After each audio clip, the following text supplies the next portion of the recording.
আজকে আমাদের ওয়েবিনারের মূল প্রতিপাদ্য বিষয় বা টপিকটা হচ্ছে how to write a research proposal for scientific research project. Academic বা রিসার্চ ফিল্ডে একটি হাই কোয়ালিটি রিসার্চ প্রপোজাল তৈরি করা কতটা ক্রুশিয়াল তা একজন গবেষক হিসাবে আমি প্রতিনিয়ত অনুধাবন করি। সো আজ আমরা একদম বেসিক থেকে অ্যাডভান্স লেভেল পর্যন্ত এই স্কিলটা নিয়ে ডিটেলস আলোচনা করব।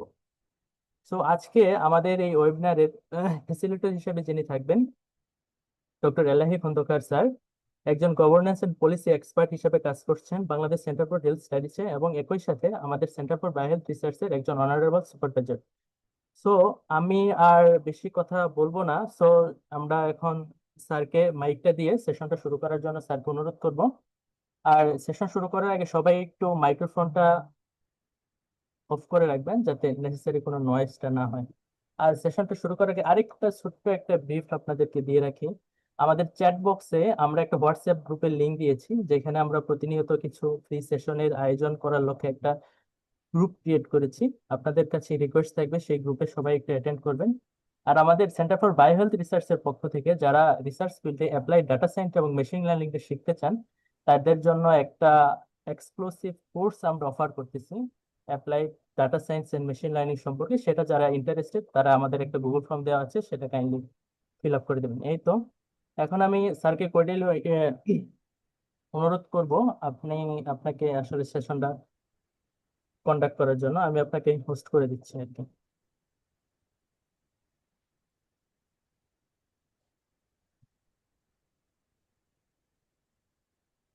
Thank you Ismail.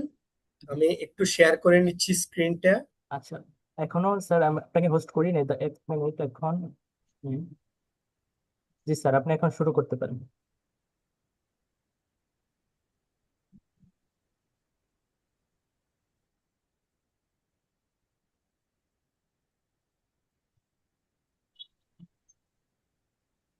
আমার স্লাইড কি দেখা যাচ্ছে ইসমাইল? জি ভাইয়া, আপনার স্লাইডটা দেখা যাচ্ছে এবং কথা ক্লিয়ার শোনা যাচ্ছে। I feel honor and privilege to present my research proposal presentation. Distinguished participants, ladies and gentlemen, there are a lot of future policymaker, researcher, development partners, and diverse stakeholder in our research webinar. I extend my heartiest felicitation from core of my heart to join such kind of webinar in spite of your busy schedule. As far you know that we want to develop a research ecosystem because research is conducted isolatedly. We are trying to coordinate research for policy making purpose.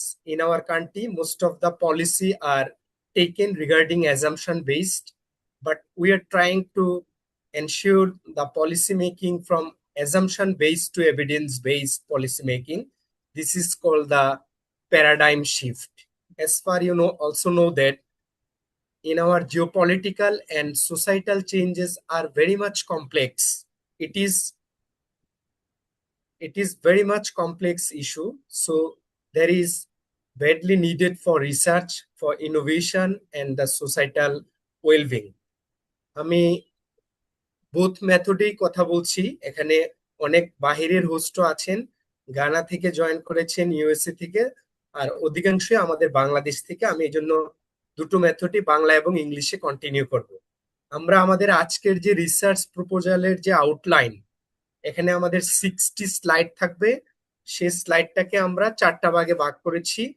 1 থেকে 20 number slide introductory discussion regarding research, 21 থেকে 36 literature introduction নিয়ে আলোচনা হবে, আর 37 থেকে 42 literature review, 43 থেকে 53 methodology নিয়ে আলোচনা করব, আর 54 থেকে 60 কিভাবে একটা রিসার্চ প্রপোজালের work plan, budget and referencing write up করবে, সেই সেই জিনিসটা আমি আলোচনা করব।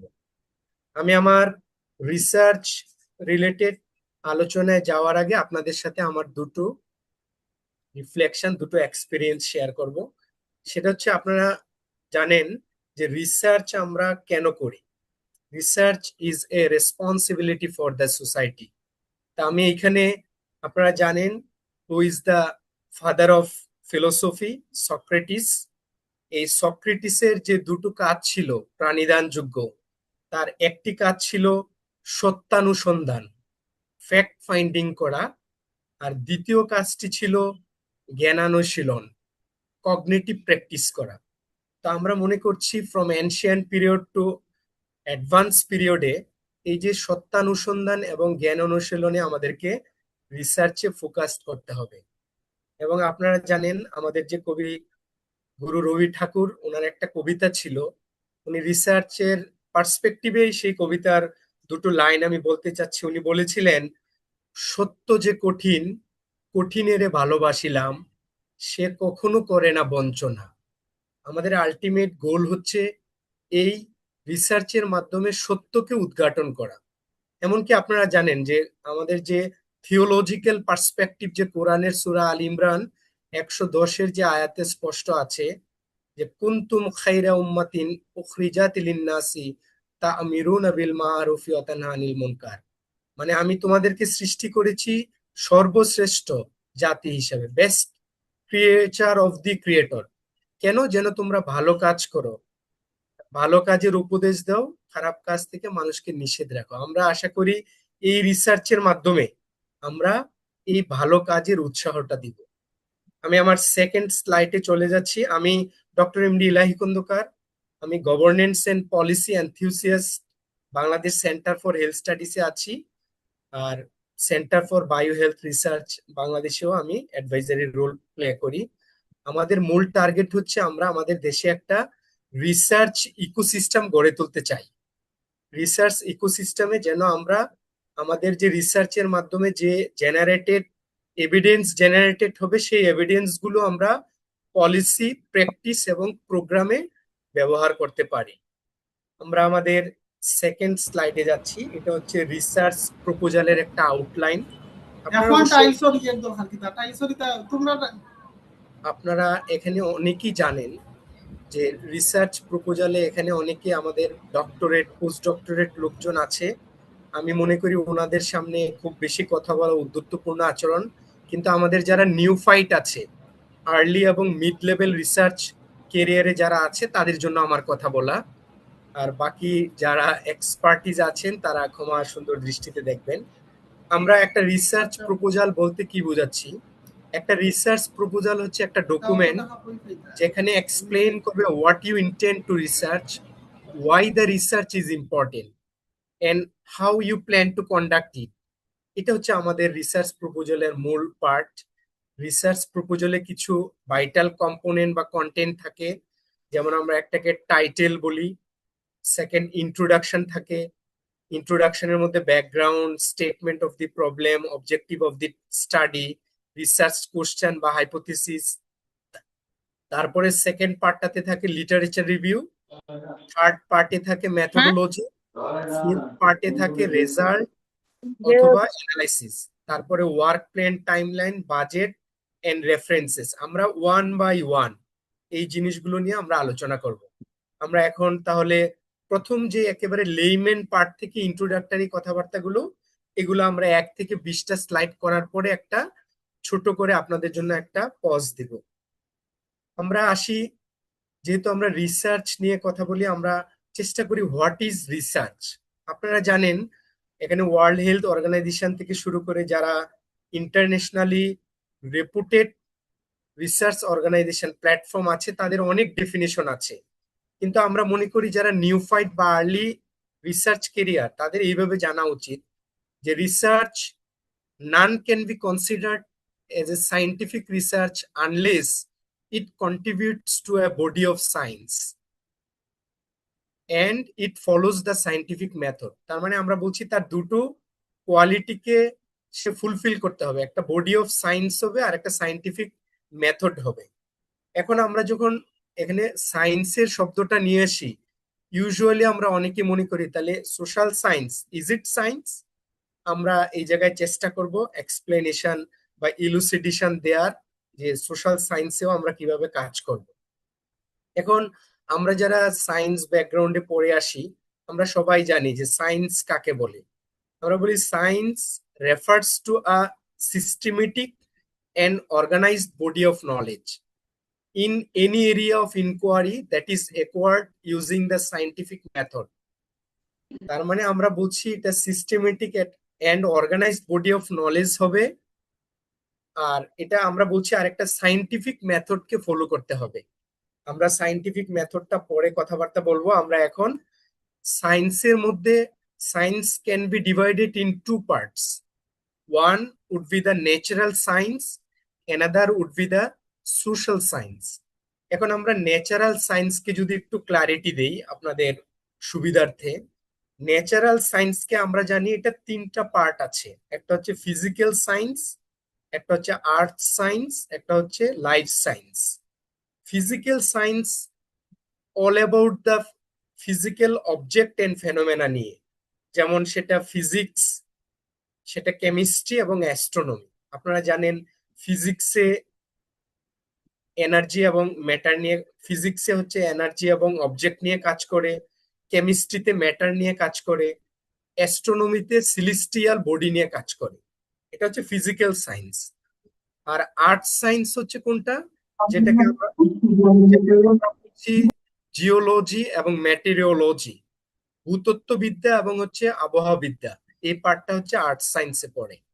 আর কোনটা লাইফ সায়েন্স, লাইফ সায়েন্সের মধ্যে আমাদের বায়োলজি, জুলজি, বোটানি এই পার্টটা আসে। এখন আমরা ধরেন সোশ্যাল সায়েন্সে আসি। সোশ্যাল সায়েন্সের মধ্যে আমরা জানি সোশ্যাল সায়েন্স হচ্ছে যেখানে পিপল, সোসাইটি এবং স্টেট, ফার্ম, অর্গানাইজেশন নিয়ে কথাবার্তা বলেন। যেমন আমরা সাইকোলজি জানি, যেখানে বিহেভিয়ার নিয়ে আলোচনা হয়। সোশিওলজি জানি, যেখানে সোসাইটাল স্ট্রাকচার, প্যাটার্ন, ভ্যালুস নিয়ে আলোচনা করে। ইকোনমিক্স আমরা পার্টিকুলারলি জানি, যেখানে আমরা জানি যে আমাদের রিসোর্সের কিভাবে অপটিমাম ইউটিলাইজেশন করব, সেখানে আলোচনা করে।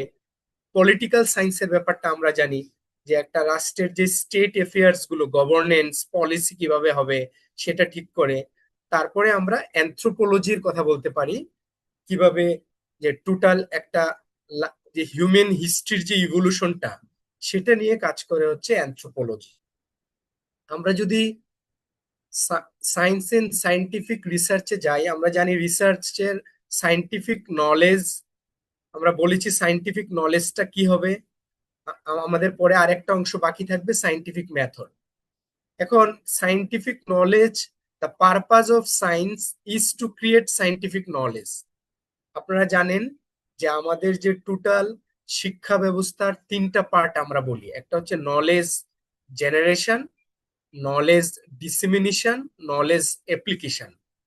তো সায়েন্টিফিক নলেজ জেনারেশনের কাজটা ইউজুয়ালি ইউনিভার্সিটি গুলো করে থাকে। Scientific knowledge refers to a generalized body of laws and theories to explain a phenomenon or behavior of interest that are acquired using the scientific method. এখন এখানে একটা কথা আছে, লস, থিওরিজ, এই শব্দগুলো একটু কঠিন শব্দ। আপনারা এই জার্গন গুলো নিয়ে খুব বেশি টেন্সড হওয়া দরকার নাই, আমি ক্লারিটি দিচ্ছি। যেমন আমরা যখন একটা রিসার্চে হাইপোথিসিস জেনারেট করি, হাইপোথিসিসটা কেন জেনারেট করি? আমরা একটা টেস্টেবল প্রিডিকশন করতে চাই যে আমি যেই হাইপোথিসিসটা নিচ্ছি সেটা কি স্ট্যাটিস্টিক্যালি সিগনিফিকেন্ট কিনা। এই হাইপোথিসিস থেকে আমাদের থিসিস হয়, থিসিস থেকে আমাদের থিওরি হয়, এই থিওরি থেকে আমাদের ল হয়, লস গুলো, এই লস থেকে আমাদের আলটিমেটলি প্রিন্সিপাল হয়। আপনারা জানেন যে এই যেমন যারা ক্লিনিক্যাল মেডিসিনে আছেন, বায়োমেডিক্যাল সায়েন্সে আমাদের একটা বই পড়ানো হয় যে principle and practice of medicine. তার মানে দিস অল আর প্রিন্সিপালস। এটা হাইপোথিসিস, থিসিস, থিওরি, লস, তারপরে প্রিন্সিপালে আসে। এখন আমরা আপনাদেরকে একটু লস এন্ড থিওরিস নিয়ে একটু আলোচনা করতে চাই। যেমন লস হচ্ছে আর observe pattern of phenomena or behaviours, while theories are systematic explanation of the underlying phenomenon or behavior. যেমন আপনাদের থিওরির কথা যখন মনে আসে, আমাদের কাছে থিওরি অফ ইভলিউশন, যেটা ডারউইনের অরিজিন অফ স্পিসিস যে বইটি ছিল, এটা হচ্ছে একটা থিওরি। তারপরে আমরা যেমন জার্ম থিওরির কথা জানি, লুই পাস্তুরের ইনফেকশাস ডিজিজ থিওরি, আমরা বিগ ব্যাং থিওরির কথা জানি স্টেফেন হকিংসের, আমরা থিওরি অফ রিলেটিভিটির কথা জানি আইনস্টাইনের, আলবার্ট আইনস্টাইনের, এবং আমরা রিসেন্টলি কোয়ান্টাম মেকানিক্স থিওরির কথাও জানি। এগুলো হচ্ছে ফিজিক্যাল সায়েন্সের। আবার সোশ্যাল সায়েন্সেও থিওরি আছে, যেমন conflict theory, social exchange theory. তারপরে আমরা লসে চলে আসি। লসের মধ্যে যেমন আমরা নিউটনস ল অফ মোশন জানি, লস অফ ইউনিভার্সাল গ্রেভিটেশন, এটাও নিউটনের ল আমরা জানি।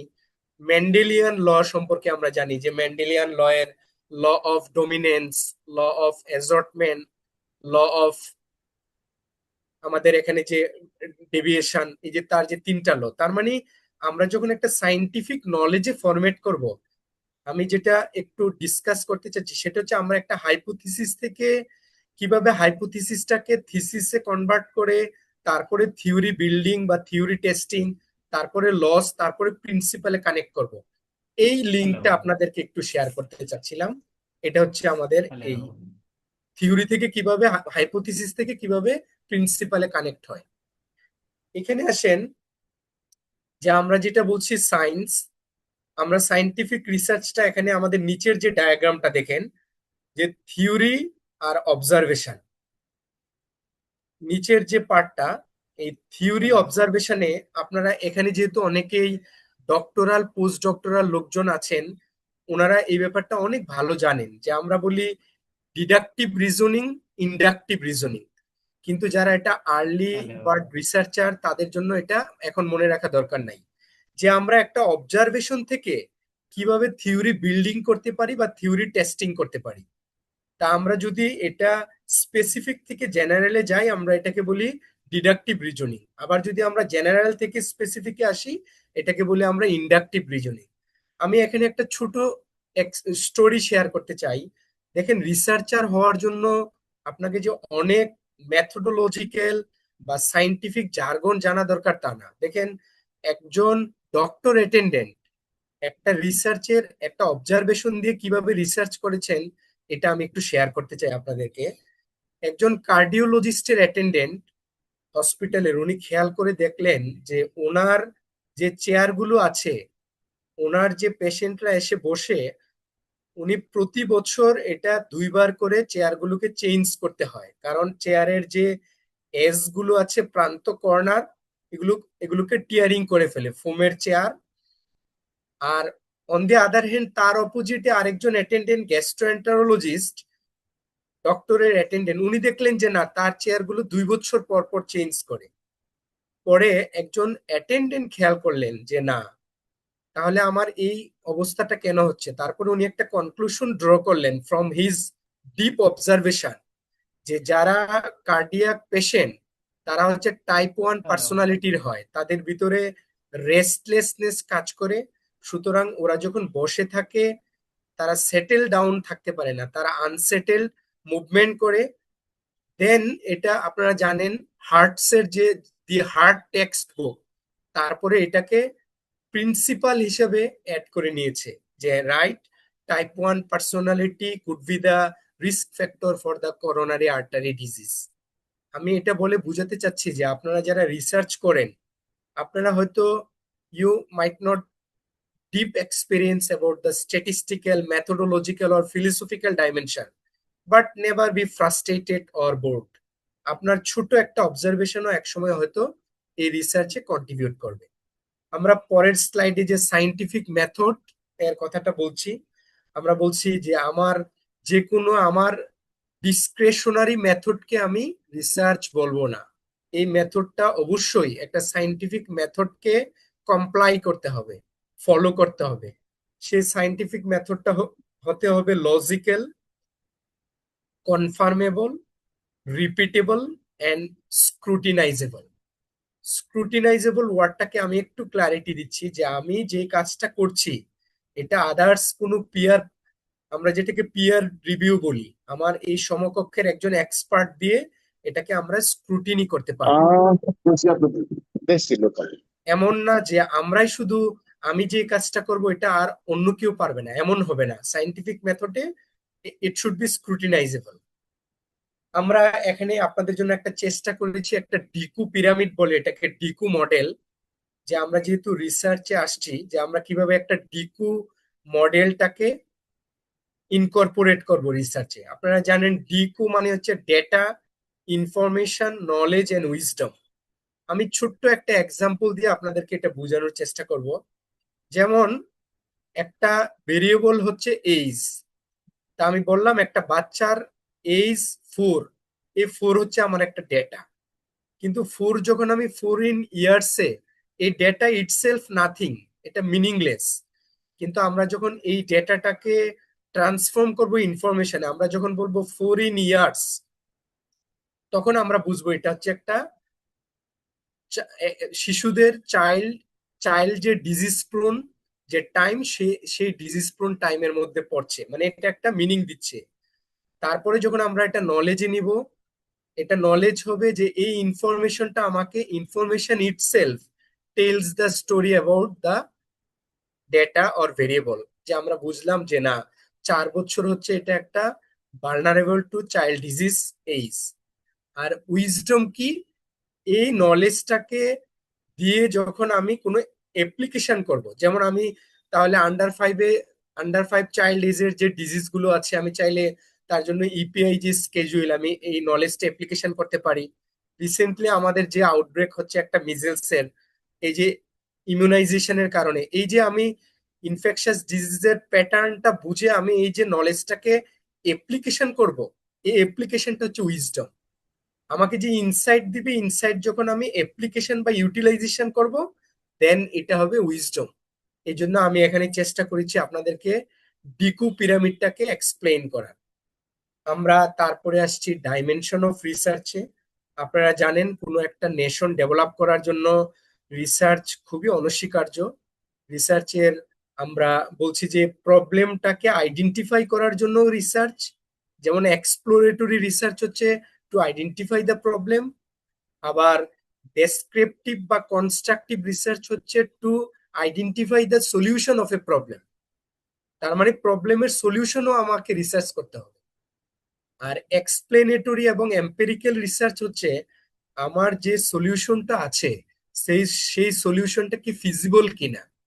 যদি এমন হইতে পারে আমি এই সলিউশনটাকে অ্যাফোর্ডেবল না, তখন আমি আমাকে একটা অল্টারনেটিভ সলিউশনে যেতে হবে। তার মানে স্টাইল অফ রিসার্চে যে কথাটা, মেসেজটা ক্লিয়ার হচ্ছে যে to identify problem, to identify the solution of A problem, to identify the feasibility of solution of problem. তারপরে আমরা পারপাস অথবা ফোকাস অফ রিসার্চ বলছি। আপনারা সবাই এটা জানেন যে basic research, applied research. Basic research যত বেশি অ্যাডভান্সমেন্ট হবে, অ্যাপ্লাইড রিসার্চ তত বেশি ইমপ্রুভমেন্ট করবে। যেমন আমাদের দেশে বেসিক রিসার্চের পরিমাণটা খুবই কম, সুতরাং আমাদের বেসিক রিসার্চেও খুব বেশি ফোকাস করা উচিত। যেমন বেসিক রিসার্চে যদি আমরা ডেভেলপ করতে পারি, আমরা আমাদের engineering, technology, medical science, biotechnology, nano technology, communication technology, information টেকনোলজিতে আমরা এই অ্যাপ্লাইড রিসার্চে ফোকাস করতে পারবো। দেন হচ্ছে আমরা একটু ডাইমেনশন অফ দি রিসার্চটা বলার চেষ্টা করছি। টাইম ডাইমেনশন, যেমন আমরা জানি একটা ক্রস সেকশনাল একটা সিঙ্গেল পয়েন্ট অফ টাইমে হয়, আর লঙ্গিচুডিনালটা টাইম সিরিজ হইতে পারে, এটা প্যানেল হইতে পারে, এটা কোহর্ট হইতে পারে, এবং এটা কেস স্টাডিজ হইতে পারে। মানে আমরা একটা সিঙ্গেল পয়েন্ট অফ টাইমেও নিতে পারি, ওভার দ্য টাইমেও নিতে পারি, প্রসপেক্টিভ নিতে পারি, রেট্রোস্পেক্টিভ নিতে পারি, আমরা প্যানেল ডেটা করেও নিতে পারি। এখানে হচ্ছে আমাদের একটু টাইম সেকশন নিয়ে আলোচনাটা। এখানে হচ্ছে আমরা একটু ডেটা কালেকশন টেকনিক নিয়ে কথাবার্তা বলছি। যেমন আপনারা সবাই জানেন যে রিসার্চের কোয়ান্টিটেটিভ এবং কোয়ালিটেটিভ দুইটা পার্ট আছে। তো কোয়ান্টিটেটিভ পার্টের জন্য কিছু টেকনিক টুলস গুলো আলাদা হয়, যেমন সার্ভে থাকে, কোয়ান্টিটেটিভ কন্টেন্ট অ্যানালাইসিস থাকে, এক্সিস্টিং স্ট্যাটিস্টিক্স থাকে, এক্সপেরিমেন্ট থাকে, অবজারভেশন থাকে। আবার কোয়ালিটেটিভে ইন্টারভিউ থাকে, ইনডেপথ কি informant interview, focus group discussion থাকে, পার্টিসিপেটরি অবজারভেশন থাকে, ফিল্ড রিসার্চ থাকে, হিস্টোরিক্যাল রিসার্চ থাকে, কোয়ালিটেটিভ কন্টেন্ট অ্যানালাইসিস থাকে। আমরা এইখানে তিনটা পয়েন্টকে খুব ফোকাস করতে পারছি। আপনারা যারা আর্লি বার্ড রিসার্চার, যারা রিসার্চে হাতেখড়ি হবে, তাদের জন্য আমরা এই পয়েন্টটাকে খুব ফোকাস করছি। আর এখানে অনেকেই এক্সপার্ট লোকজন আছেন, ওনাদের কাছে আমি ক্ষমা চেয়ে নিচ্ছি যদি এখানে আমার কোনো দৃষ্টতা হয়। রিসার্চের ক্ষেত্রে আমরা ট্রিপল লেন্স ডেভেলপ করার কথা বলি, 3টা লেন্স। আজকের ওয়েবিনার থেকে যদি আপনাদের এই 3টা শব্দকে এমবেডেড করতে পারেন for your intellectuality, then it could be enough for you. এই 3টা ওয়ার্ড, 3টা লেন্স হচ্ছে একটা ফিলোসফিক্যাল ডাইমেনশন, আর একটা হচ্ছে স্ট্যাটিস্টিক্যাল ডাইমেনশন, আর একটা হচ্ছে মেথোডোলজিক্যাল ডাইমেনশন। আমি এই 3টা পয়েন্ট শেষ করার পরে আপনাদেরকে একটা পজ দিব। এখন আমি এক একটা পার্ট করে আমি চেষ্টা করব এটা এক্সপ্লেইন করার। Philosophical, statistical, methodological.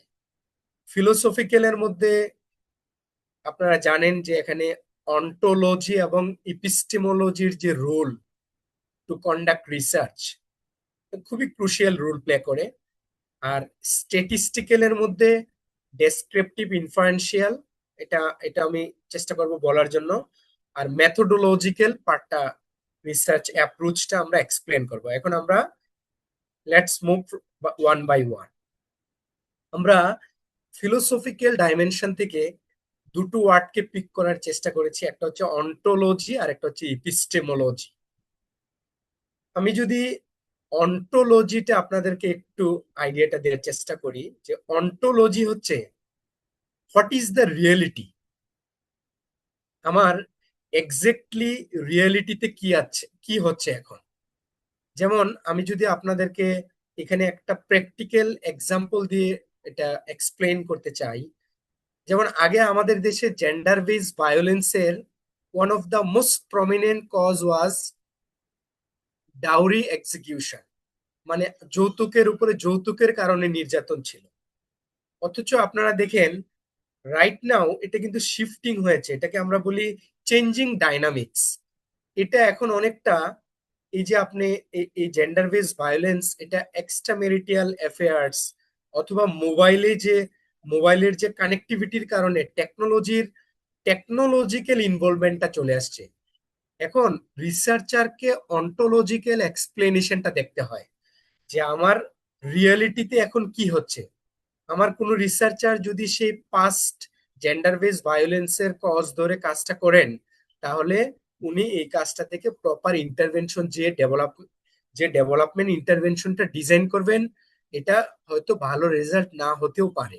সেক্ষেত্রে তখন উনি চেঞ্জিং ডাইনামিক্স, এখন রিয়েলিটিতে কি এক্সিস্ট করে, অন্টোলজিক্যাল পার্সপেক্টিভটা উনি নিয়ে আসার চেষ্টা করবেন। আমি যদি এখন একটু এপিস্টেমোলজিক্যাল পার্সপেক্টিভটা আপনাদেরকে বলতে চাই, এপিস্টেমোলজির সবচেয়ে ভালো ডেফিনিশন দিয়েছিলেন প্লেটো। প্লেটোকে বলা হয়েছিল হোয়াট ইজ নলেজ। প্লেটো বলেছিলেন যে knowledge is a true justified belief. তার মানে যখন একটা কোনো কিছু নলেজ হবে, নলেজের জন্য এই 3টা ক্রাইটেরিয়া ফুলফিল করা ম্যান্ডেটরি এবং এটা খুবই এসেনশিয়াল। একটা হবে ট্রু, একটা হবে জাস্টিফাইড, একটা হবে বিলিভ। এই এপিস্টেমোলজি হচ্ছে স্টাডি অফ নলেজ, যে আপনি যে নলেজ জেনারেট করবেন, আপনার এই জেনারেটেড নলেজ এটা কি সোসাইটির সাথে ইজ দেয়ার এনি অ্যালাইনমেন্ট, অথবা পিপলের কি এটা বিলিফ আছে, বা বিলিফটা কি ট্রু বিলিফটা কি ইজ ইট জাস্টিফাইয়েবল। এটা হচ্ছে আমরা এপিস্টেমোলজিক্যাল পার্সপেক্টিভ থেকে আমরা বোঝার চেষ্টা করি। আমরা অন্টোলজি ইপিস্টেমোলজির উপরে এখানে একটু মানে শক্ত শক্ত কথাবার্তা আছে, আমি চেষ্টা করছি যে এই স্লাইডটা স্কিপ করার। এরপরে যখন আমরা এগুলোর উপরে আরো ফোকাস সাবজেক্টিভ আলোচনা করব, দেন আমরা ওইগুলোতে আলোচনা করব। যেমন এপিস্টেমোলজিতে দেখেন অবজেক্টিভিজম, কনস্ট্রাকশনিজম, সাবজেক্টিভিজম। আর অন্টোলজিতে বলছে naive realism, structural realism, critical realism, bounded relativism. আমরা এটার উপরে ক্লারিটি দিব। আমরা এই ফিগারটা দেখানোর চেষ্টা করছি ফিলোসফিক্যাল পার্সপেক্টিভ। দেখেন, আপনি যখন সাবজেক্টিভিস্ট হইলে আপনার সামনে যখন ফিজিক্যাল রিয়েলিটি থাকে, ফিজিক্যাল রিয়েলিটিতে আপনি দুই ধরনের আপনার ভিতরে রিজনিং হয়, একটা রেশনালিজম আর একটা এম্পেরিসিজম, যে আপনি সবকিছুই লজিক্যাল রিজনিং করে করে আপনি আপনার যে মোরাল কম্পাসটা তৈরি হয় ওই কম্পাসে আপনি এটাকে ইনকর্পোরেটেড করেন। আবার এমন করতে পারেন এম্পেরিসিজম, এটাকে আপনি এক্সপেরিমেন্ট করে করে তারপরে আপনি নিতে পারেন। তার মানে আমাদের ফিজিক্যাল রিয়েলিটিতে আমাদের খুব বেশি কারো অসুবিধা হয় না। আমাদের যে সমস্যাটা হয় এটা হচ্ছে নন ফিজিক্যাল রিয়েলিটিতে, যেমন আমাদের যে পারসেপশন, আমাদের যে ওপিনিয়ন, আমাদের যে ভ্যালুস, আমাদের যে নর্মস, আমাদের যে স্ট্যান্ডার্ড, এই রিজনিংটা এখানে আমাদের পার্সন টু পার্সন ভেরি করে।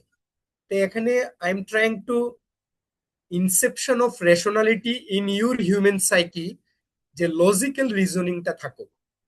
দেখেন এখানে এই যে সাবজেক্টিভিস্ট আপনি চিন্তা করতে পারেন, আপনি কনস্ট্রাকশনিস্ট চিন্তা ভাবনা করতে পারেন যে না, আমার আদার্স পিপল একটা মাল্টিপল সোর্সে তারা কি কনস্ট্রাকশন করে, তাদের কনফর্মিটিটা কি।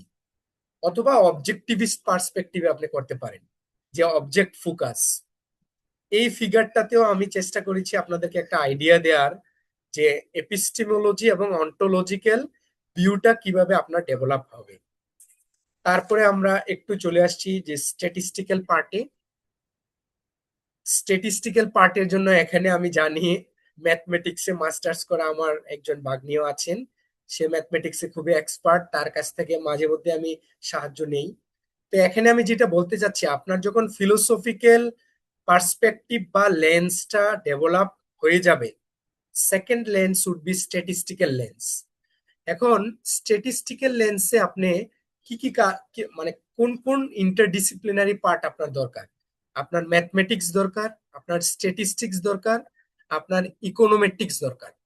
এই তিনটা ডিসিপ্লিনের নলেজ থাকলে আপনি ডেসক্রিপটিভ স্ট্যাটিস্টিক্স করতে পারবেন, ইনফারেন্সিয়াল স্ট্যাটিস্টিক্স করতে পারবেন, আপনি স্ট্রাকচার ইকুয়েশন মডেলিং গুলো করতে পারবেন, আপনি লজিট মডেল, তবিত মডেল, প্রবিত মডেল, আরো যে মডেল গুলো আছে মডেলিং করতে পারবেন। ম্যাথমেটিক্যাল মডেলিং মডেলিং করে করে আপনি একটা কনসাইজ বা একটা একুরেট প্রিডিকশন করতে পারবেন, যে আপনার based on data, based on trend, what will be your projection. যেমন আমরা এখানে বলছি একেবারে বেসিকলি যে ডেসক্রিপটিভ স্ট্যাটিস্টিক্সে যেমন measures of central tendency, mean, median, mode থাকে, এখানে ডিসপারশন থাকে, measures of variability, range, variance, standard deviation, interquartile range, আর আমাদের গ্রাফিক্যাল প্রেজেন্টেশন থাকে, এটা হচ্ছে ডেসক্রিপটিভ। আর ইনফারেন্সিয়াল হচ্ছে based on your sample, you can test the hypothesis testing, you can test the association, you can also estimation or prediction, আপনি পপুলেশনকে predict করতে পারেন। এখানে হচ্ছে আমার একটা স্ট্যাটিস্টিক্যাল পার্ট। এর চেয়েও যারা আরো অ্যাডভান্স করতে চান, এখন ডেটা সায়েন্স আছে, আপনারা জানেন এখানে ডেটা সায়েন্সের কাজ আছে, মেশিন লার্নিং আছে, আর্টিফিশিয়াল ইন্টেলিজেন্স আছে। এখন আপনারা জানেন যে এখানে অনেক স্ট্যাটিস্টিক্যাল সফটওয়্যার আছে, এসপিএসিস থেকে শুরু করে স্টেটা। আর আমাদের যে centre for bio health research lead দিয়ে থাকেন, সে আমাদেরকে প্রায় সময় এই স্ট্যাটিস্টিক্যাল সফটওয়্যার গুলো অপারেট করার স্ট্র্যাটেজি গুলো দেখান, যে এসপিএসএস, সাস, আর স্টেটা, কিভাবে আমরা এই স্ট্যাটিস্টিক্যাল, এমনকি মেশিন লার্নিং বা পাইথন বা এসকিউএল, এখানে আপনার এটা হচ্ছে আরেকটা লেন্স। আপনার যদি এই স্ট্যাটিস্টিক্যাল লেন্স ভালো থাকে, মানে আপনি খুব ভালো অ্যানালাইসিস করতে পারবেন। আপনার যে ভেরিয়েবল গুলার যে অ্যাসোসিয়েশন, আপনি যখন স্যাম্পল দিয়ে পপুলেশনকে প্রিডিকশন করবেন, এটা it could be more accurate. Then আমরা আপনাদের এখানে নিয়ে আসছি থার্ড যে পার্টটা, সেটা হচ্ছে মেথোডোলজিক্যাল। এখন মেথোডোলজিক্যালের মধ্যে আমরা যে পার্টগুলো বলতে চাই, এটা একটা মেথোডোলজিক্যাল রিসার্চ অ্যাপ্রোচ। দেখেন এক পাশে আছে ফিলোসফিক্যাল ওয়ার্ল্ড ভিউ, আরেক পাশে আছে ডিজাইন, আরেক পাশে আছে রিসার্চ মেথড, আর মাঝখানে আছে রিসার্চ অ্যাপ্রোচ। এটাকে আমরা ট্রায়াঙ্গুলার রিসার্চ অ্যাপ্রোচ বলি। এখন এই রিসার্চ অ্যাপ্রোচটা দিয়েই আপনি আপনার মেথোডোলজিটাকে এক্সপ্লেইন করবেন। দেখেন এই মেথোডোলজিক্যালি যত আপনি কারেক্ট হবেন আপনার রিসার্চ উইল বি ফ্যান্টাস্টিক, খুবই একুরেট রেজাল্ট থাকবে। এখন আমরা ফিলোসফিক্যাল ওয়ার্ল্ড ভিউ আসি। আপনারা জানেন যে ফিলোসফিক্যাল ওয়ার্ল্ড ভিউ এখানে প্ল্যাটোনিস্ট থেকে শুরু করে প্র্যাগমেটিস্ট, আমরা যেটাকে পোস্ট পজিটিভিস্ট, কনস্ট্রাকটিভিস্ট, ট্রান্সফরমেটিভ, প্র্যাগমেটিস্ট, এটা হচ্ছে আমাদের ফিলোসফিক্যাল ডাইমেনশন, আমরা কোন পার্টে করব। আর ডিজাইনে দেখেন কি আছে, এটা কি আমি এই যে রিসার্চ ডিজাইনটা করব, এটা কি আমার কোয়ান্টিটেটিভ হবে না কোয়ালিটেটিভ হবে না মিক্সড মেথড হবে। আর রিসার্চ মেথডসে আপনি কিভাবে কালেকশনটা করবেন, আপনার ডেটা কালেকশন, স্যাম্পলিং টেকনিক, এই পার্টটা। এখন আপনাদেরকে যদি এই এমন একটা ট্রায়াঙ্গুলার অ্যাপ্রোচ মাথায় রাখতে পারেন, এই ট্রায়াঙ্গুলার অ্যাপ্রোচটা আপনাকে লিড করবে। আমি পরের দুটো স্লাইডে এই মেথোডোলজিক্যাল অ্যাপ্রোচটাকে শেষ করব। দেখেন আমরা এখানে একটা স্টাডি ডিজাইনের পার্ট দেওয়ার চেষ্টা করেছি। আপনি যে স্টাডি করবেন নিশ্চয়ই আপনার একটা স্টাডি ডিজাইন থাকবে। তা আমরা বলি এই স্টাডি ডিজাইনটা ইউজুয়ালি দুই প্রকারের হয়। একটা অবজারভেশনাল স্টাডি, শুধু আপনি অবজার্ভ করবেন, এখানে কোনো ইন্টারভেনশন থাকবে না। অথবা এক্সপেরিমেন্টাল স্টাডি, যেটাতে আপনার একটা ইন্টারভেনশন থাকবে এবং এখানে আপনার হাতে কিছু কন্ট্রোল ট্রিটমেন্ট এবং কন্ট্রোল গ্রুপ থাকবে। অবজারভেশনাল স্টাডিটা আপনারা জানেন, এটা অবজারভেশনাল স্টাডি এখানে ডেসক্রিপটিভ এবং অ্যানালাইটিক্যাল দুই ধরনের হয়। সেখানে case report, case series, cross sectional study, case control study, cohort, ecological study, all are observational study. এবং আপনারা জানেন কোহর্ট স্টাডির মধ্যে সবচেয়ে বড় কোহর্ট স্টাডি হচ্ছে ফ্রেমিংহাম হার্ট স্টাডি।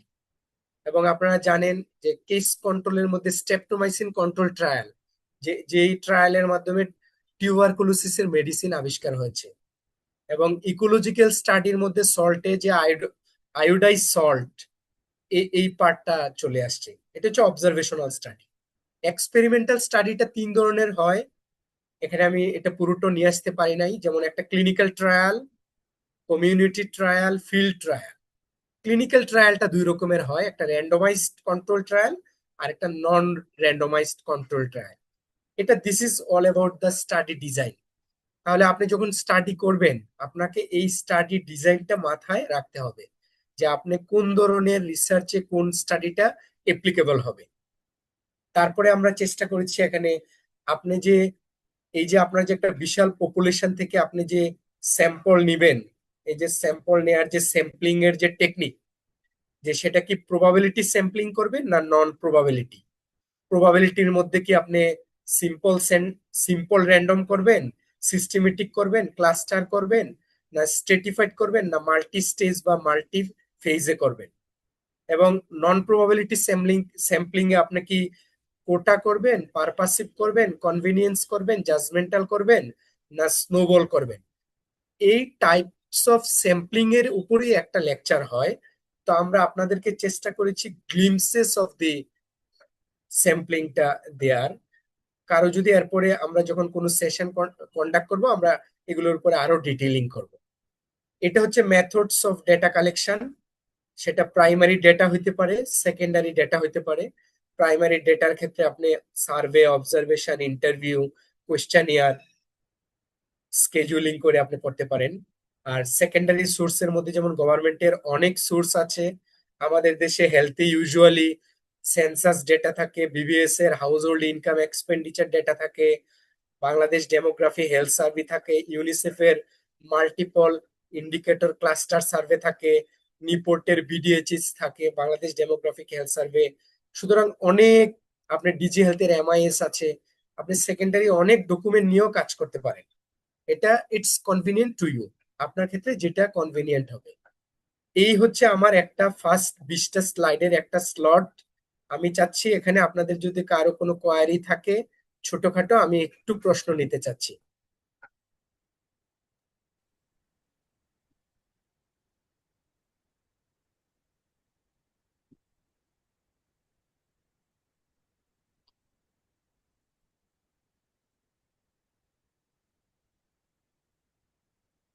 কাইন্ডলি আপনাদের যদি কোনো প্রশ্ন থাকে আপনারা প্রশ্নটা করতে পারেন।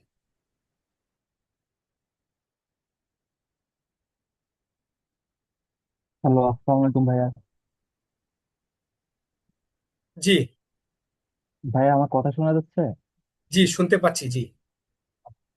আম, তেমন কোয়ারি নাই, বাট হচ্ছে স্ট্যাটিস্টিক্যাল অ্যানালিসিস, ওই ব্যাপারটা একটু যদি বলতেন। অ্যানালিসিসের ক্ষেত্রে একটু আমার ঘাটতি আছে, মানে কিভাবে করবো এটা না ঠিক মতন বুঝতে পারি না। আচ্ছা, থ্যাংক ইউ। অ্যানালাইসিসের ক্ষেত্রে আমরা যে কথাটা বলতে চাচ্ছি, আমরা অনেকে হয়তো এই স্ট্যাটিস্টিক্যাল পার্টটাতে আমাদের ব্যাকগ্রাউন্ডের কারণে আমাদের অনেক সময় একটা চ্যালেঞ্জ থাকে। আমি মনে করি এটা খুব বড় ধরনের চ্যালেঞ্জ না, কারণ আপনি চাইলেই একটা স্ট্যাটিস্টিক্যাল কারো অ্যাসিস্ট্যান্স নিতে পারেন।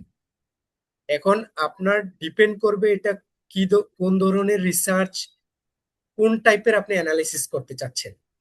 যেমন অনেক ক্ষেত্রে আমরা ইকোনোমেট্রিক অ্যানালাইসিস করি মডেলিং করার ক্ষেত্রে, আবার অনেক ক্ষেত্রে আমরা এই শুধুমাত্র ম্যাথমেটিক্যাল মডেলিং করি, আবার অনেক ক্ষেত্রে এস্টিমেশন করি কনফিডেন্স ইন্টারভেল দিয়ে, আবার অনেক ক্ষেত্রে শুধুমাত্র ডেসক্রিপটিভ স্ট্যাটিস্টিক্সে মিন মিডিয়ান মোড দেখি। তা আপনার প্রবলেমটা যদি স্পেসিফিক করেন, তখন আমরা আপনাকে একটু গাইড করতে পারবো। আফটার অল আপনি ওই আমাদের এই চ্যাট বক্সে হয়তো আছে, আমি একটা ছোট্ট করে আপনাদেরকে অ্যানাউন্সমেন্ট দিচ্ছি। সেটা হচ্ছে যে আমরা চাচ্ছি একটা global health and policy research network তৈরি করতে। কারণ আমাদের আলটিমেট গোল হচ্ছে আমরা আপনাদের সবাইকে নিয়ে আমরা আমাদের দেশের যে পলিসিতে অ্যাজাম্পশন বেস পলিসি হয়, সেটা শিফট করে এভিডেন্স বেস পলিসিতে নিতে চাই। সেটা পলিসি মেকিং এ হোক অথবা এভিডেন্স বেস মেডিসিন প্র্যাকটিসে হোক। সেক্ষেত্রে আমরা চাচ্ছি একটা ইন্টারডিসিপ্লিনারি ব্যাকগ্রাউন্ডের নেটওয়ার্ক, যে নেটওয়ার্কের মাধ্যমে আমরা আমাদের কাঙ্ক্ষিত লক্ষ্যে পৌঁছতে পারব। আমাদের সাথে জয়েন করেছেন ইউএসএ থেকে Bangladesh centre for health studies এর সম্মানিত director Shanta madam. Shanta madam, আপনি যদি কিছু বলেন, over to you.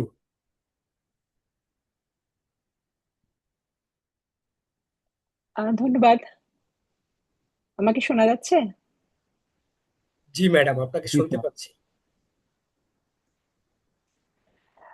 First of all, I would like to thank Dr. Elahi for giving me this opportunity to join with this large webinar.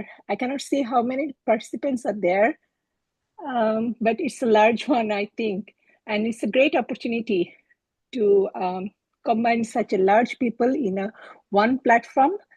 So thank you so much. And also, I would like to appreciate your nice presentation. It's really nice, and it's quite detailed to understand what's the research proposal, what's the methodology, and how we can conduct research. So that was wonderful. এখন এই পার্সপেক্টিভে আমার যেটা বলার, মানে গত কয়েক বছরে আমার রিসার্চ, আমি দীর্ঘদিন চট্টগ্রাম মেডিকেল কলেজে কাজ করে এসেছি। তারপর আমি ইউএসএতে পিএইচডির জন্য মাস্টার্স করেছি এবং এখন পিএইচডিতে। তো রিসার্চের বিষয়ে যেটা আমার অভিমত, we have large data set. আমাদের দেশে, আমাদের বাংলাদেশের কথা বলছি, যে আমাদের লার্জ ডেটা সেট আছে, কিন্তু how we can organise those and how can we use those data set for our research, that's the main thing right now, that build up a good proposal. So এটা খুবই জরুরি যে একটা research proposal কিভাবে আমরা তৈরি করতে পারি এবং সেটা কিভাবে একটা ভালো গ্র্যান্ড আমরা নিয়ে আসতে পারি টু কন্ডাক্ট রিসার্চ। এবং অলসো এক্সপার্টাইজ, যে আমাদের রিসোর্স এবং এক্সপার্টাইজ দরকার, যে কিভাবে আমরা, যেটা ডক্টর এলাহি অলরেডি মেনশন করেছেন, যে আমরা আমাদের পলিসিটাকে কনভার্ট করতে চাই এভিডেন্স বেস পলিসিতে। সো এটা খুবই একটা জরুরি একটা জিনিস, যেটা এভিডেন্স বেস পলিসি। তো এভিডেন্স বেস পলিসিতে কনভার্ট করতে গেলে এখন আমাদের রিসার্চ দুরকম, যে আমরা কোয়ালিটেটিভ অথবা কোয়ান্টিটেটিভ যেটাই করি না কেন, এই পার্সপেক্টিভে, এবং ক্লিনিক্যাল ট্রায়াল, বিভিন্ন ধরনের রিসার্চ আছে। কিন্তু সে এখন আমাদের দেশের পার্সপেক্টিভে যেটা, যে আমরা ছোটখাটো, আমি particularly interested to conduct some clinical research, যেটাতে আমরা খুব সহজেই আমাদের রেজাল্টটা, বেনিফিটটা বা আউটপুটটা বুঝতে পারবো, এবং যেটাকে পরবর্তীতে কিভাবে, how we can convert that into the policy, যেটাকে আমরা এভিডেন্স বেস পলিসিতে কনভার্ট করতে পারবো। তো সেই জন্য ক্লিনিক্যাল ট্রায়ালটা যদিও আমাদের দেশের পার্সপেক্টিভে শুরু করাটা একটু ডিফিকাল্ট, তারপরও আমি বলবো যে আমি অলরেডি মেনশন করেছি we have huge data set যেটা আমরা ইজিলি পেতে পারি from our hospital, or even আমাদের যে রিনাউন্ড কার্ডিওলজিস্ট আছেন, আমাদের রিনাউন্ড প্রফেসররা রয়েছেন, তাদের চেম্বারেও যদি আমরা কন্ডাক্ট করি আমরা ইজিলি সেই ডেটা সেট পেতে পারি। এবং কিভাবে যে আমরা ফর এক্সাম্পল আমরা হাইপারটেনসিভ পেশেন্টদেরকে নিয়ে শুরু করলাম, আমাদের প্রফেসররা এখন ডিফারেন্ট কাইন্ড অফ বেটা ব্লকার ইউজ করছেন। আমরা জাস্ট একটা সিম্পল ডেটা সেট নেই যে ওনারা কোন পেশেন্টকে কি ধরনের বিটা ব্লকার দিচ্ছেন, এবং তারপর আমরা একটা কম্পারিজন স্টাডি করলাম যে কোনটার ক্ষেত্রে কোনটা কি ধরনের রেজাল্ট পাওয়া যায়। কারণ অ্যানালাইসিস তো not a big thing, we can play with our data in various way. প্রথমে আমাদেরকে জাস্ট ডাটা কালেকশনটা, আমরা কি ধরনের ডাটা কালেকশন নিব এবং আমাদের রিসার্চ অবজেক্টিভটা কি, এইম কি এবং হাইপোথিসিস কি, এই জিনিসগুলো যদি আমরা ক্লিয়ার করতে পারি তারপরে উই ক্যান কন্ডাক্ট, এখানে যেটা বলে you can play with your data anyhow. So that's the main thing. এখন খুব পার্টিকুলারলি কোনো ক্লিনিক্যাল রিসার্চ যদিও আমাদের পক্ষে একটু টাফ আমাদের দেশে করাটা, কিন্তু আমরা ড্রাগ রিসার্চ গুলো করতে পারি যেগুলো অলরেডি ইউজ হচ্ছে আমাদের দেশে, আমরা ইউজ করছি, সেগুলো কোনটার কি ধরনের আউটপুট আমরা পাচ্ছি। Initially we can conduct just a pilot study, after that we can go for the longitudinal study, যে আমরা পেশেন্টের উপরে দেখলাম, দুটো গ্রুপ করলাম, যে এই পেশেন্টকে আমি বিটা ব্লকার বিসোলল বা মেটাপ্রোল দিচ্ছি, আরেকজনকে এটেনরল দিচ্ছি, তাদের মধ্যে কার কম্পারিজন করে দেখতে পারি যে কার আউটকামটা কি ধরনের, এবং সেটার উপর বেস করে পরবর্তীতে আমরা এভিডেন্স বেস পলিসিতে যেতে পারি।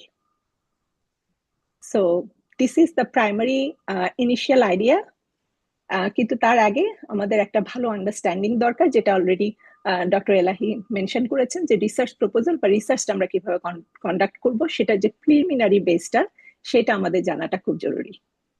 Madam, thank you for your insightful discussion and for your very thought-provoking suggestion. আমি এখন অনুরোধ করছি, এখানে সুপা বড়ুয়া দি আছেন, উনি হচ্ছে কান্ট্রি লিড টিডিএইচ, উনি একজন গভর্নেন্স স্পেশালিস্ট, ওনাকে কিছু বলার জন্য অনুরোধ করছি। সুপা দি, ওভার টু ইউ।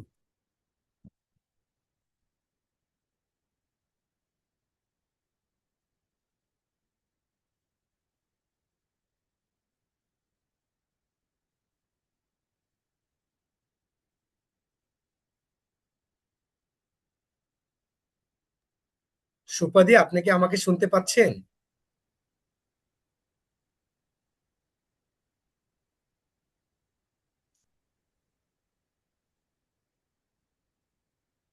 আচ্ছা, আমরা যদি সুপাদিকে কানেক্ট করতে না পারি, আমরা একটু ইউএসএ থেকে পোস্ট ডক্টরেট হিসেবে আমাদের এখানে জাকির মাসুদ ভাই আছেন, আমরা ওনার একটু ইনসাইটফুল সাজেশন চাচ্ছি। জাকির মাসুদ ভাই, the floor is now yours. এলাই, ধন্যবাদ। আমার আরেকটা মিটিং আছে একটু পর, আমি সংক্ষেপ করছি। খুবই ভালো ডিসকাশন আমার মনে হয়। মানে সব লেভেলের যারা রিসার্চার বা স্টুডেন্ট যারা গবেষণা করতে ইচ্ছুক তাদের জন্য অনেক কাজে লাগবে এই আজকের এই ওয়েবিনার প্রেজেন্টেশনটা, কারণ এটা মানে অনেক কম্প্রিহেন্সিভ এবং অনেক কিছু নিয়ে আছে। এখন হয়তো অনেকের কাছে যারা নতুন তাদের কাছে একটু কঠিন মনে হতে পারে, কিন্তু তারা অন্তত একটা দিক নির্দেশনা পাবে যে কিভাবে রিসার্চ করতে হয়। আর আমি ইউএসএ তে কাজ করছি, মেইনলি আমার কাজ হচ্ছে artificial intelligence in health care, AI, deep learning, machine learning. যদি এই ব্যাপারে কোনো হেল্প লাগে আমি অবশ্যই করতে পারবো, যদি কোন গবেষণা এর হেল্প লাগে। এটুকু আমার পক্ষ থেকে করা সম্ভব আর কি।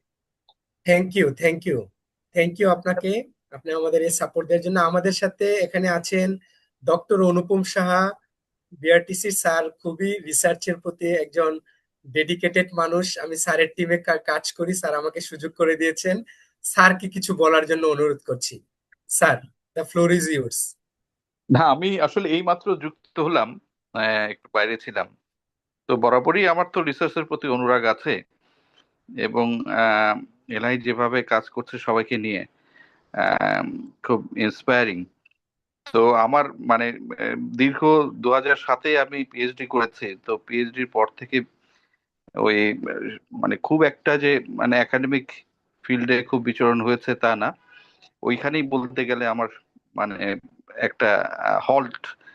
তো তো আবার এই স্টেজে এসে আমার মনে হয়েছে যে না, রিসার্চের সাথে একটু যুক্ত হই, একেবারে পুরো পড়াশোনাটা তো এইভাবে মানে বৃথা করে মানে ফেলে দেওয়া ঠিক হবে না। তো আমি আসলে মানে এলাইর কথাই আজকে ইন্সপায়ার্ড হয়ে ওই কাজের মাঝখানেও আমি আবার ফিরে এসে এখানে যুক্ত হলাম, ভালো লাগছে। আমি মানে খুব মানে মিনিট খানেক হলো আমি কিন্তু যুক্ত হয়েছি, খুব বেশি জানা জানা নেই, তবে আমি দেখছি হ্যাঁ আরেকটু প্রসিড করলে হয়তো বিষয়গুলো সম্পর্কে আরেকটু ধারণা পরিষ্কার হবে। তো যে উদ্যোগটা নেওয়া হয়েছে বড় কথা, সেই উদ্যোগটা হচ্ছে খুবই ভালো একটা উদ্যোগ। এবং ওই যে মানে বিগিনার থেকে শুরু করে মিড লেভেলেও যারা রিসার্চ করছেন, বিশেষ করে বিগিনারদের জন্য তো এটা খুবই ভালো একটা যে অ্যাপ্লিকেশন গুলো আমরা সচরাচর আগে যে সকল অ্যাপ্লিকেশন ব্যবহার করে রিসার্চ করতাম আর এখনকার অ্যাপ্লিকেশন গুলো অনেক তফাৎ রয়েছে। বিশেষ করে এআই এর সংযুক্তি এটাকে আরো কলেবর অনেকখানি বৃদ্ধি করে ফেলেছে। রিসার্চটা আমি মনে করি যে অনেকখানি কি বলবো সহযোগী হয়েছে, মানে অন্যান্য যে আগে থেকে আমি দেখেছি, আমি যখন পিএইচডি করতে গিয়েছিলাম একটা পাবলিকেশন একটা রিসার্চ পেপার সংগ্রহ করতে লাইব্রেরি থেকে রিকুইজিশন দিতে হয়েছে, সেই রিকুইজিশন অনুযায়ী সেই পেপার আসতে 7 দিন সময় নিয়েছে ইউনিভার্সিটি। তো সেক্ষেত্রে এখন তো সেই দিকে তো নাই, এখন তো আমরা রিসার্চ পেপার গুলো তো অ্যাভেলেবেল বটেই, এখন সেখান থেকে আমরা সামারিও ডেভেলপ করে ফেলছি বিভিন্ন ভাবে। তো এই জিনিসগুলো খুব ভালো লাগছে। তো দেখি সামনে আরো অ্যাডভান্সড এই টুলস নিয়ে কথাবার্তা হবে এই ওয়েবিনারে। আমরা আশা করি এলআইয়ের যে উদ্যোগ এবং সাথে যারা আছে প্রত্যেকেই একটা মানে কি বলবো গবেষণার মন নিয়ে সবাই এখানে পার্টিসিপেট করছে। তো আশা করি একটা ফুল মানে এবং পাওয়ারফুল একটা টিম হিসেবে এটা কাজ করবে। এবং আমার যদি কোনো রকম এখানে সহযোগিতার প্রয়োজন হয়, আমার অংশগ্রহণ যদি এখানে কোনো কিছু কন্ট্রিবিউট করতে পারে, আমি অবশ্যই করব সেটা, এবং আমিও খুশি হব যদি আমার কোনো অংশগ্রহণ কিংবা আমার কোনো প্রয়োজন এখানে কাজে লাগে। তো Sir, এনিওয়ে জি sir, thank you sir. Your presence always gives us inspiration. Thank you sir. এখন আমি অনুরোধ Thank you. করছি here he is Mr. Emmanuel. He is joining from the Ghana. He is also pursuing his masters University of South Florida. Emmanuel, the floor is yours, please.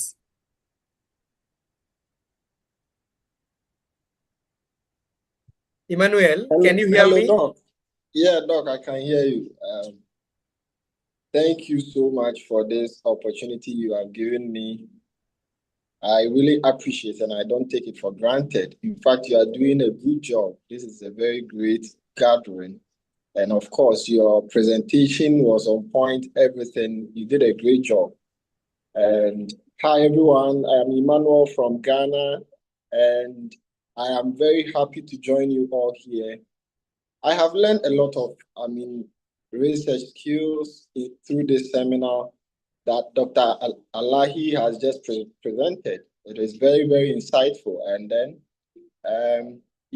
just as he presented, I grasped, a lot of things, taking from the perspective of the 5, sessions of a particular paper or of an article, where you need to talk about your background, you conduct literature review, you seek existing knowledge by, digging for existing papers that has, worked on your concentration or your area of expertise.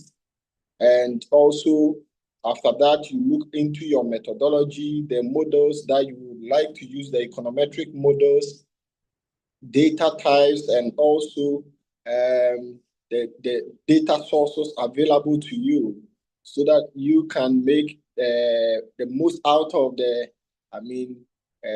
work you want to achieve, or the policy that you want to implement as a result of the outcome of your study. So upon that, you can just move ahead and use any statistical software available to you, either Python, Stata, SPSS, whatever, are any statistical tool available to you use to conduct or perform your empirical analysis, then you report your findings in your conclusion. I mean, your chapter 5 in this case, or section 5.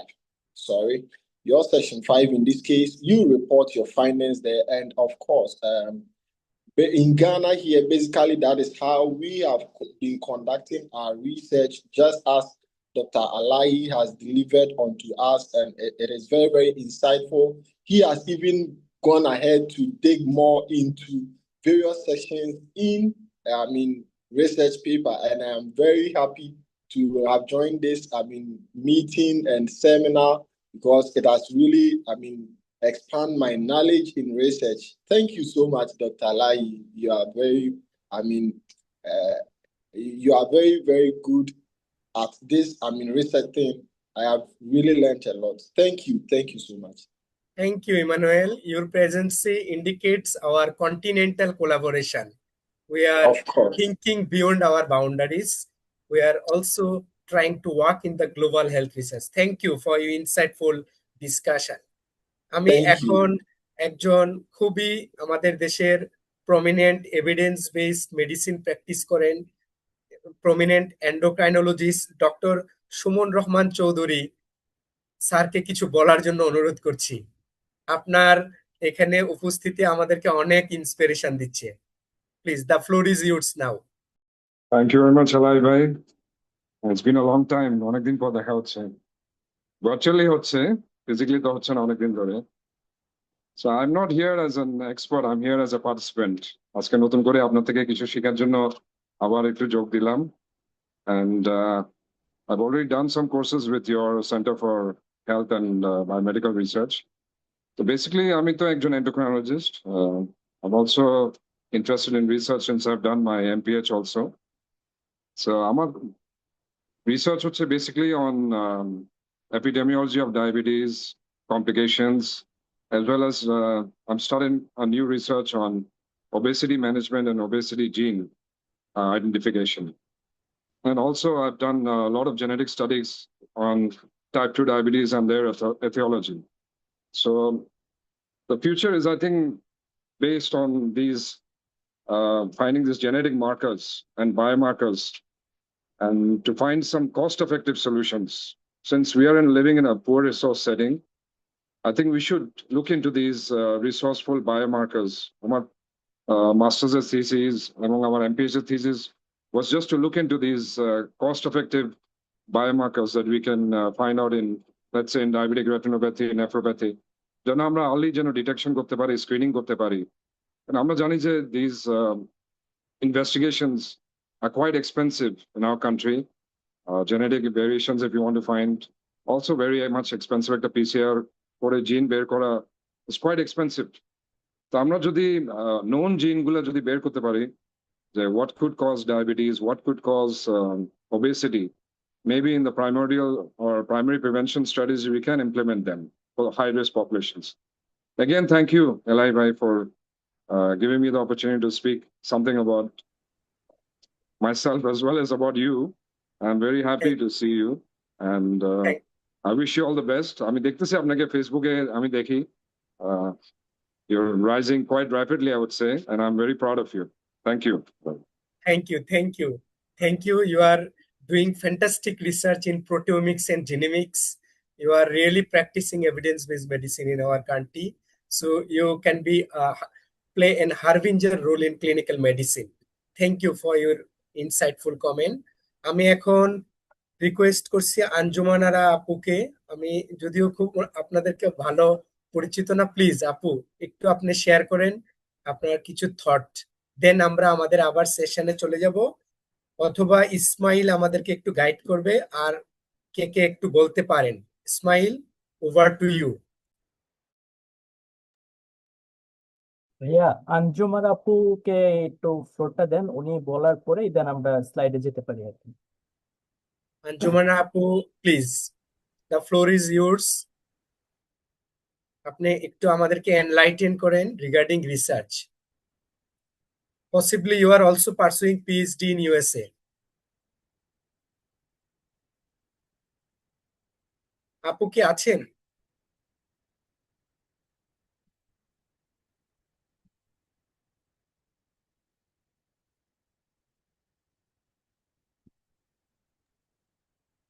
আচ্ছা, এখন আমরা একটু, যদি আপু না থাকে, একটু willingly কেউ যদি একটু খুব শর্ট করে কিছু বলতে চান, একটু আনমিউট করে প্লিজ। জি আমি স্যার, আসলে আমার কথা শোনা যাচ্ছে? থ্যাংক ইউ, আপনাকে আমরা শুনতে পাচ্ছি, প্লিজ। স্যার, আমি রিসার্চ নিয়ে একটু কাজ করি, আম, প্রায় 2 বছরের মতো, বাট এখনো পাবলিশ করার মতন রিসার্চ পেপার তৈরি করতে পারিনি। তো রিসেন্টলি হচ্ছে সিপিডির সাথে কাজ করা হয়েছিল, সেখানে একটা প্রপোজাল ম্যানুস্ক্রিপ্ট রাইটিং টুকটাক করে কমপ্লিট করে সেখানে কাজ করা হয়েছিল। তো এছাড়াও স্যার কিছু প্রজেক্টে কাজ করেছিল। মেনলি স্যার আমি একজন সিভিল ইঞ্জিনিয়ার। তো ওইখান থেকে হচ্ছে যেহেতু অনেক প্রজেক্টে কাজ করা হয়েছে বুয়েট এবং ঢাকা ইউনিভার্সিটির সাথে, ওইখান থেকে এনভায়রনমেন্টালে বা কমিউনিটির সাথে কাজ করার সাথে সাথে আমি অনেক কিছুই লক্ষ্য করলাম যে আমাদের কমিউনিটি বা হচ্ছে এনভায়রনমেন্টের দিক থেকে অনেক ইমপ্যাক্ট পড়তেছে, যেটা হচ্ছে স্বাস্থ্যের প্রতি। ওইখান থেকে পাবলিক হেলথের প্রতি ইন্টারেস্ট জাগলো। Environmental engineering and public health related করে আমি এখন রিসার্চের দিকটা আগাচ্ছি। সেই সুবাদে হচ্ছে আমার 2টা রিসার্চ প্রপোজালের উপর কাজ করতেছি। তো একটা হলো যে আপনার হচ্ছে ঢাকার বস্তিগুলো নিয়ে একটু কাজ করতেছিলাম, যে ইনভায়রনমেন্ট ক্লাইমেট চেঞ্জের কারণে কি কি ইফেক্ট গুলো পড়তেছে এবং সেটা কিভাবে আমরা কস্ট ইফেক্টিভ করতে পারি, আরো বেটার লাইফ তারা যেন লিড করতে পারে।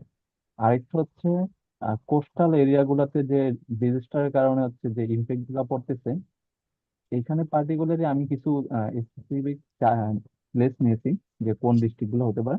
তো এটার উপর একটু কাজ করবো এখানে। যেহেতু আমি environmental engineering civil engineering engineering sector, তো ডক্টর রিলেটেড কিছু মাস্টার্স করতেছে নর্থ সাউথ এবং হচ্ছে জাহাঙ্গীরনগর ইউনিভার্সিটি। তো ওনাদের সাথে টুকটাক কাজ করে এটা রিলেট করতেছে। তো এক্ষেত্রে স্যার আমি পার্সোনালি আরো হচ্ছে পাবলিক হেলথের যেই ফ্যাক্টর গুলো এগুলা আরো ভালো মতন জানার জন্য আপনাদের মতন যে এক্সপার্ট আছেন, রিসার্চ করতেছেন, আপনাদের যদি মেন্টরশিপটা পেতাম আরো বেটার হতো। আমি আরো ভালো মতন বুঝতে পারতাম এবং সেটা নিয়ে যেহেতু বাইরে যাওয়ার ইচ্ছা আছে, কারেন্টলি আমি ব্যাচেলর করতেছি, তো পিএইচডি করার জন্য আহ, আর কি বাইরে যেতে ইচ্ছুক আছি। এখানে রাইট, মেবি একজন ম্যাম আছে, উনি ইউএসএ থাকে, তো আমারও first choice USA. Right Tasin, thank you. তার মানে হচ্ছে you are conducting research regarding climate change and public health. আমরা thank you for your experience. আমরা একটা প্ল্যাটফর্ম ওপেন করতে চাচ্ছি, এটা চ্যাট বক্সে আছে। এটা global health and policy research. আপনি এখানে কানেক্টেড হন, বাই দিস টাইম আপনি you will get some notification এবং কানেক্ট করতে পারবেন। আমরা আমরা এখানে একটু রিকোয়েস্ট জানাচ্ছি, এখানে doctor M A Muhin, he is an excellent academician. আমরা তার একটু এক্সপিরিয়েন্স শেয়ার করতে যাচ্ছি। M A Muhin, doctor M A Muhin আছেন?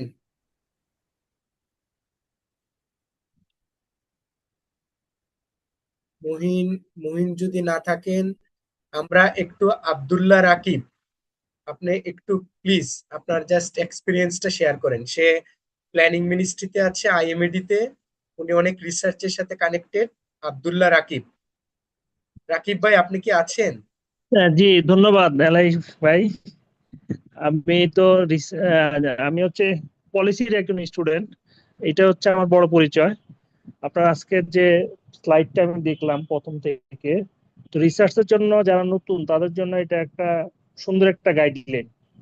মানে যে প্রত্যেকটা বিষয় আপনি যেভাবে তুলে ধরছেন সেটা মানে শর্ট সামারিরাইজ যেটা বলে, এটা খুব সুন্দর একটা সামারি। মানে এইখান থেকে আমরা যে কোনো নতুন রিসার্চ যারা করবে এবং সাইন্টিফিক রিসার্চ যারা করবে তাদের জন্য এবং সোশ্যাল রিসার্চ যারা করবে তাদের জন্য খুব ভালো একটা গাইডলাইন হবে। এবং আমরা আছি সবসময় আপনার পাশে, আপনি আরো এগিয়ে যাবেন। ধন্যবাদ আপনাকে, থ্যাংক ইউ। পরবর্তী সেশনটা চালিয়ে যান, আমরা তারপরে আবার কথা বলবো। Thank you. Thank you Rakib ভাই। Doctor MR Mohin, please, the floor is yours.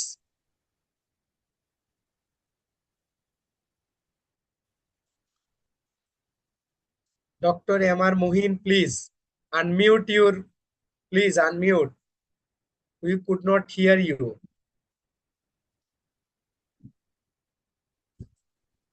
Doctor Muhin, কথা শোনা যাচ্ছে না, প্লিজ। ভাইয়া স্যারের কোনো টেকনিক্যাল ইস্যু হবে, আমরা নেক্সট সেশনের পরে স্যারকে ইনশাল্লাহ শুনবো। আচ্ছা, রাইট। আমরা এখন কি আর কেউ একটু নিজে কিছু বলতে চাচ্ছে, বা ইসমাইল তোমার যারা এখানে এক্সপার্টিজ আছে কেউ একটু শেয়ার করতে চাচ্ছে কিছু? আমরা প্লিজ। নেক্সট সেশনটার পরেই ভাইয়া তাদের অপিনিয়নটা নিব আর কি, নেক্সট রাইট, পরবর্তীতে পরে। Right, right. তাহলে আমরা নেক্সট পার্টে চলে যাচ্ছি। হ্যাঁ ইসমাইল, এখন কি আমার এই স্লাইড দেখা যাচ্ছে? হ্যাঁ, স্লাইড দেখা যাচ্ছে। রাইট, এখন আমরা আসছি আমাদের যে আজকের যে প্রোটোকল বা রিসার্চ প্রপোজালটা কি হবে তার উপরে আমরা একটু কথা বলি। আমরা প্রপোজাল বলছি it's a written detail work plan, মানে আমাদেরকে একটা blueprint of our presumptive research, আমাদের রিসার্চের আগের এটা একটা ব্লু প্রিন্ট হবে, ওয়ার্ক প্ল্যান, ডিটেল এবং রিটেন ওয়ার্ক প্ল্যান হবে। এটা ফিউচার টেন্সে হবে আমরা জানি। তা আমরা প্রোটোকলের মধ্যে কি কি জিনিস রাখবো? প্রোটোকলে আমাদের প্রবলেমটা কি সেটা থাকবে, প্রোটোকলে সাবজেক্ট কি থাকবে, প্রোটোকলে থাকবে এটা হোয়ার ইট কুড বি স্টার্টেড, প্লেসটা কোথায়, হোয়ার ইট ইজ সিচুয়েটেড, কখন এটা শুরু হয়েছে এটা থাকবে, এবং এটার আমরা যে কি এলিমেন্টস অফ সায়েন্টিফিক রিসার্চে আমরা বলছি হোয়াই থাকবে, এটা ডিফাইন দ্য পারপাস বা goal of research, why you are doing such kind of research. This is very important. Then how the methods or technique, আপনি কোন কোন methods, technique, procedure apply করে, how you perform your methodology. Then you should identify your variable. Variable গুলো আপনার কি, এই variable গুলোকে কিন্তু আপনি নিজে ঠিক করতে হবে আপনার রিসার্চের প্রবলেমের সাথে। এরপরে আমরা বলছি একটা টাইটেল লিখতে হবে, তো টাইটেলের কিছু ক্রাইটেরিয়া থাকবে, কারণ এই টাইটেলটা আপনার read by 1000 even though million people. তাহলে আমার এই টাইটেলে কি কি ক্রাইটেরিয়া থাকবে? এটা engage reader at first sight, first ইমপ্রেশনটাই যেন তার একটা ভালো তৈরি হয়, আমরা যেন এটাকে ইটসেলফ সেলফ এক্সপ্লেনেটরি টাইটেল তৈরি করতে পারি। Title is a level, not sentence, full sentence হবে না। No full stop at the end of the title, এটাও থাকবে না, কোনো ফুল স্টপ ব্যবহার করব না। আমরা বলছি characteristics of a good research title, এটা নট কোশ্চেন, এটা টাইটেল হবে, এটা খুবই শর্ট হবে, আমরা যেটাকে কিস বলি, keep it short and simple, short but complete and specific হবে। এখানে এম্বিগুইটি থাকবে না, unambiguous and easy to grasp, এটা যেন পড়া মাত্রই সে কম্প্রিহেন্ড করতে পারে, বুঝতে পারে। টাইটেলটা যেন ফোকাস অন রিসার্চ কোশ্চেন, আপনার যে রিসার্চ কোশ্চেনটা থাকবে সেই কোশ্চেনের সাথে অ্যালাইন থাকবে টাইটেল। টাইটেল এটা ক্যাচি হবে, লাইভলি হবে, এবং এটার মধ্যে একটা নোভেলিটি থাকবে, এবং এটা ইউজুয়ালি 8 থেকে 15টা word, less than 19 word, maximum আপনি 18 পর্যন্ত করতে পারবেন। এখন টাইটেলকে আমরা চাইলে পিকু করতে পারি, যে পিকু হচ্ছে একটা, আপনারা জানেন এটা খুবই এই সিস্টেমেটিক রিভিউ এবং মেটা অ্যানালিসিসে ইউজ করা হয় এই টুলসটা, যে well structured research question can be framed using the Piku model. P stands for participant অথবা প্রবলেমটা আমার কি, আই স্ট্যান্ডস ফর ইন্টারভেনশনটা কি হবে এখানে, বা এক্সপোজার কি, আর সি হচ্ছে কম্পারিজন, অল্টারনেটিভ বা কোনো কন্ট্রোল আছে কিনা, আর ও হচ্ছে আউটকাম, আমার আলটিমেট এখানে ইফেক্টিভনেসটা কি, আউটকামটা কি, ফেট কি। আমি চাইলে আমার রিসার্চ টাইটেলকে পিকু মডেলিং করেও লিখতে পারি, যদি পিকুর প্রতিটা ক্রাইটেরিয়া আমার টাইটেলে ফুলফিল থাকে তাহলে আমার এটা একটা সুন্দর সেলফ এক্সপ্লেনেটরি রিসার্চ টাইটেল হবে। তারপরে আমরা আসছি টাইটেলের মধ্যে স্টাডি ডিজাইনটার নাম থাকতে পারে, চাইলে স্টাডি সাবজেক্টের নাম থাকতে পারে, অথবা কোন এরিয়াতে কাজ করেছেন, যে আপনি সিলেট এরিয়াতে কাজ করেছেন, চিটাগং অথবা রংপুর অথবা খুলনাতে কাজ করেছেন, চাইলে আপনি সেই লোকালিটিটাকে ব্যবহার করতে পারেন। এমনকি আপনি চাইলে ইয়ার অফ দি, কত সালে এটা করেছেন, এই জিনিসটাকেও আপনি চাইলে রাখতে পারেন। এবং টাইটেলটা আপনি চাইলে একটা ডিক্লারেটিভ অ্যাসার্টিভ রিসার্চ টাইটেল লিখতে পারেন। ডিক্লারেটিভ রিসার্চ টাইটেলটা কেমন হবে, যেমন food fortification decreases the prevalence of iron deficiency anaemia, it could be the declarative research title. Or regular exercise reduce the risk of myocardial infarction. আমি এটা একটা declarative অথবা অ্যাসার্টিভ রিসার্চ টাইটেল দিয়েছি। অথবা আমি এটা ডেসক্রিপটিভ করতে পারি, অথবা আমি এটাকে একটা নমিনাল টাইটেল করতে পারি। ডেসক্রিপটিভ টাইটেলটাই ইউজুয়ালি বেশি থাকে আমাদের রিসার্চ টাইটেল। নমিনাল টাইটেলটা কেমন হতে পারে, effect of food fortification on the prevalence of iron deficiency anaemia.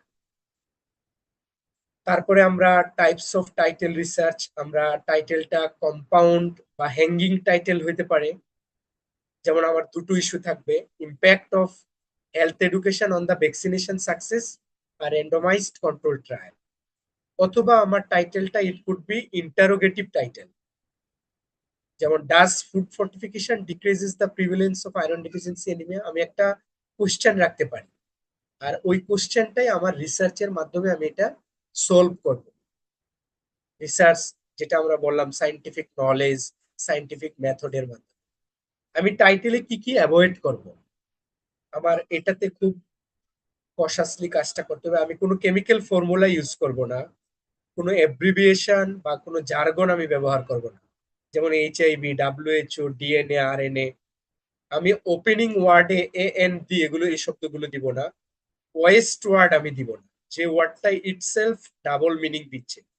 দেখেন, studies of observation on assessment, এখানে আমাকে এটা ওভারল্যাপিং হচ্ছে, এই জিনিসগুলো আমি অ্যাভয়েড করব। আমি রিসার্চ টাইটেল আরো কি করব না, ড্রামাটিক এবং জার্নালিস্টিক টাইটেল। আপনারা জানেন, যারা জার্নালিস্টের পার্সপেক্টিভে টাইটেলগুলো খুবই ক্যাচি করার চেষ্টা করে, আমি সেই ধরনের রিসার্চ টাইটেল করব না। রিসার্চ টাইটেল একটু ডিফারেন্ট, যেমন gunshot therapy for iron deficiency anaemia, এই শব্দ আমি লিখবো না। Magic bullet for Alzheimer's disease. এই ড্রামাটিক এবং জার্নালিস্টিক টাইটেল আমি আমার রিসার্চ টাইটেলে দিব। তারপরে আমি আমব্রেলা টাইপ অফ টাইটেল সেটাও দিব, যেমন একটা ব্রড জেনারেল এরিয়া, বরং আমি একটা ন্যারো এরিয়ার মধ্যে ফোকাস থাকবো। যেমন study on coronary artery occlusion, এটা it's a non specific study. এটার কত রকম স্টাডি হইতে পারে। Study on coronary artery occlusion মানে মিনিমাম বা অ্যাটলিস্ট 1000 স্টাডি হইতে পারে, এমন নন স্পেসিফিক টাইটেলও আমার থাকবে না। এই টাইটেলের পরে আমরা আসছি ইন্ট্রোডাকশন। আমরা যে একটা ইন্ট্রোডাকশন লিখবো, ইন্ট্রোডাকশনটা আমাকে এন্টাইস রিডারকে যেন প্রলুব্ধ করে, রিডারকে যেন ইনস্টিগেট করে যে না, এটা পড়ার ভিতরে আপনি যে স্টোরি টেলিংটা করবেন। Introduction, that means you are writing a story.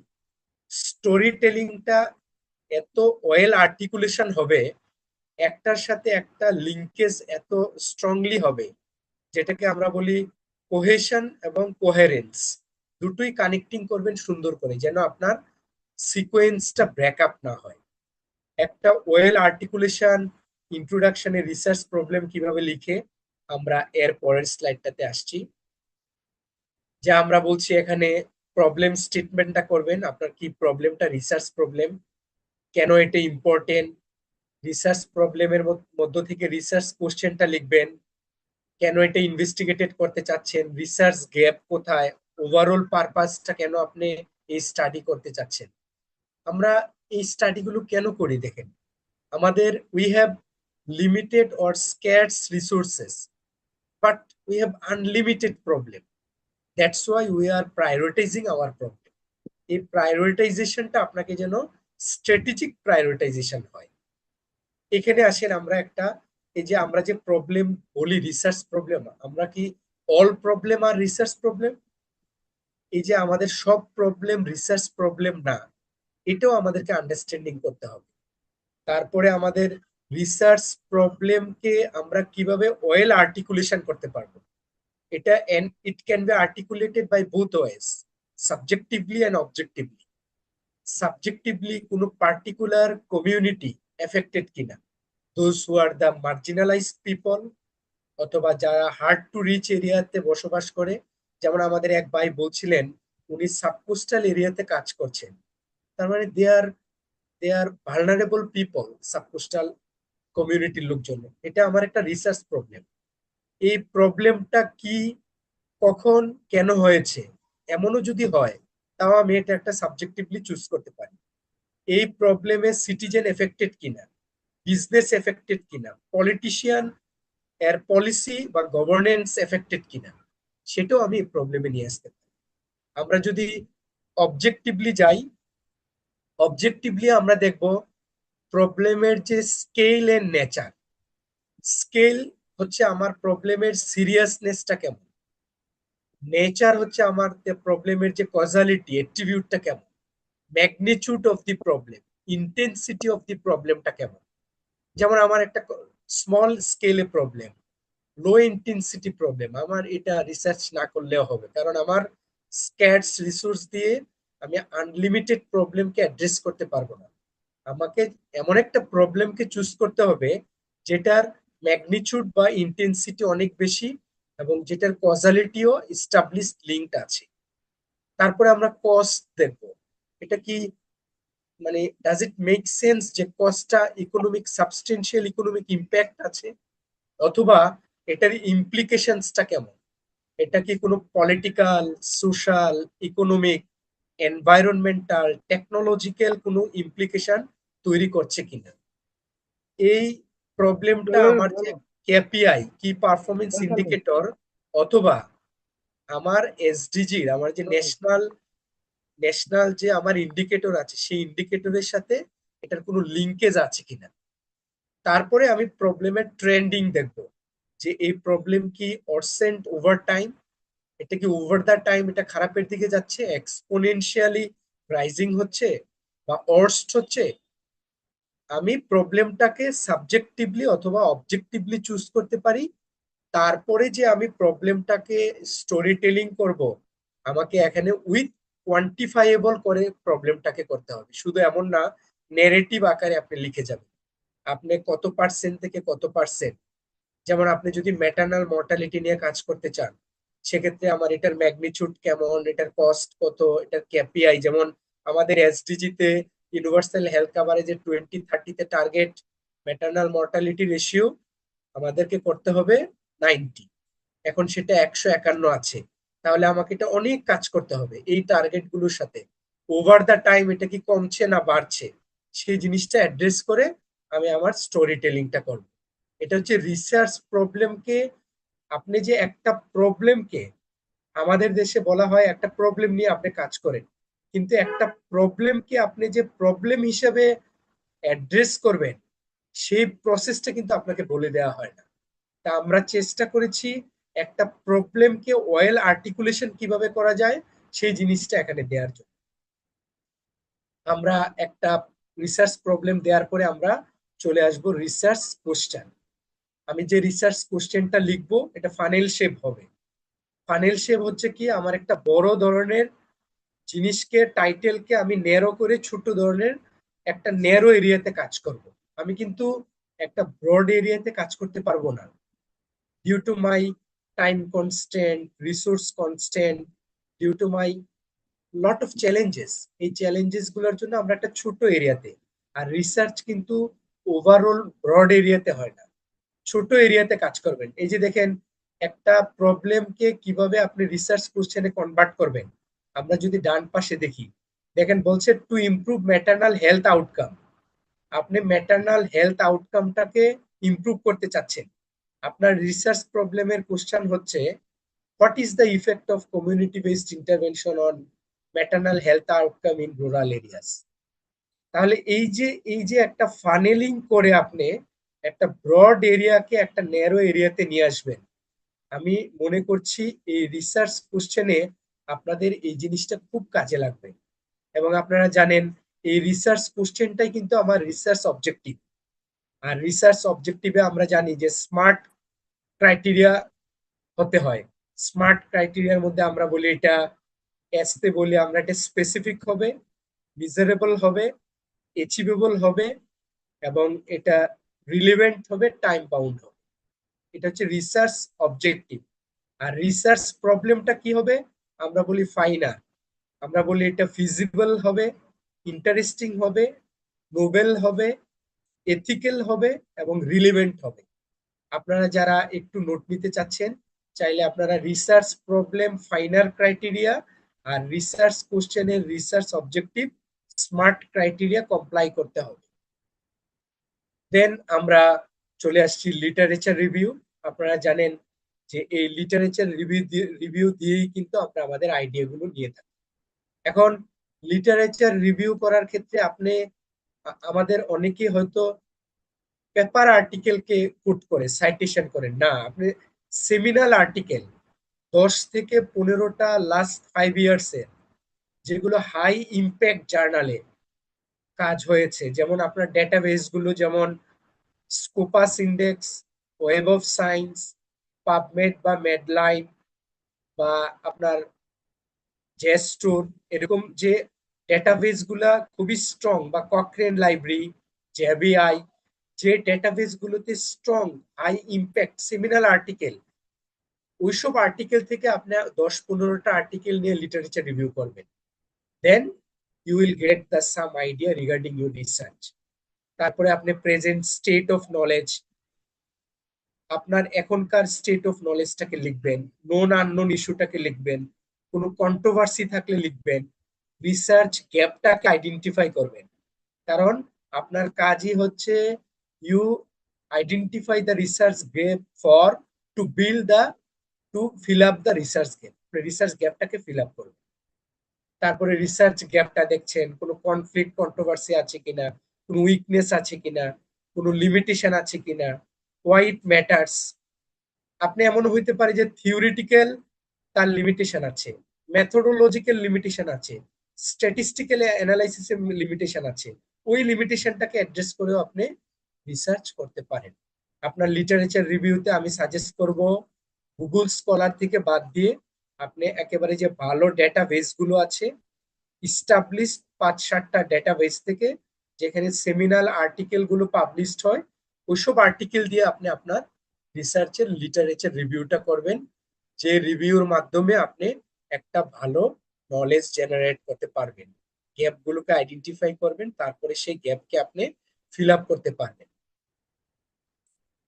এখানে আমরা চলে আসছি আমাদের ফোকাস, আমরা কি কি প্রবলেমে ফোকাস করব: design, sample, method, measurement, analysis. Analysis পার্টটা যেহেতু আমি পিছনেও বলেছি যে কিভাবে আপনি অ্যাপ্রোপ্রিয়েট স্ট্যাটিস্টিক্যাল টেকনিক এবং ডেটা ইন্টারপ্রিটেশন করবেন, এখানে আপনাকে ফোকাস করতে হবে।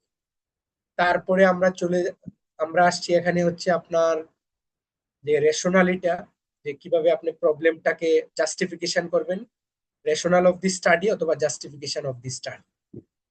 তারপরে প্রিভিয়াস রিসার্চের রিলিভেন্সি দেখতে পারেন, নোভেলিটি দেখতে পারেন, অরিজিনালিটি দেখতে পারেন, অ্যাডভান্সমেন্ট দেখতে পারেন।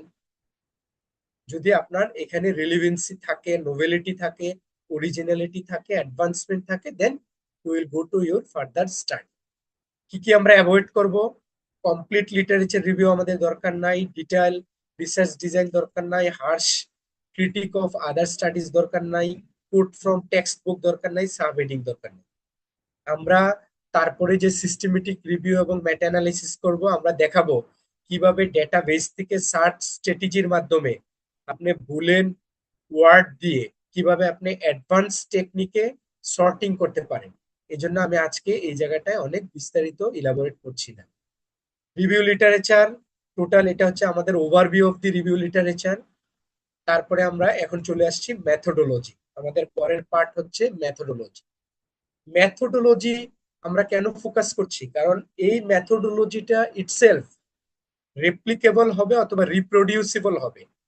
আমরা এখানে স্টাডি ডিজাইন দেখবো, স্যাম্পল দেখবো, ডেটা কালেকশন দেখবো, ডেটা অ্যানালাইসিস দেখবো, তারপরে আমরা স্যাম্পল সাইজ স্যাম্পলিং দেখবো, ইন্টারভেনশন দেখবো, আরসিটি কিভাবে র্যান্ডমাইজ করবো সেটা দেখবো।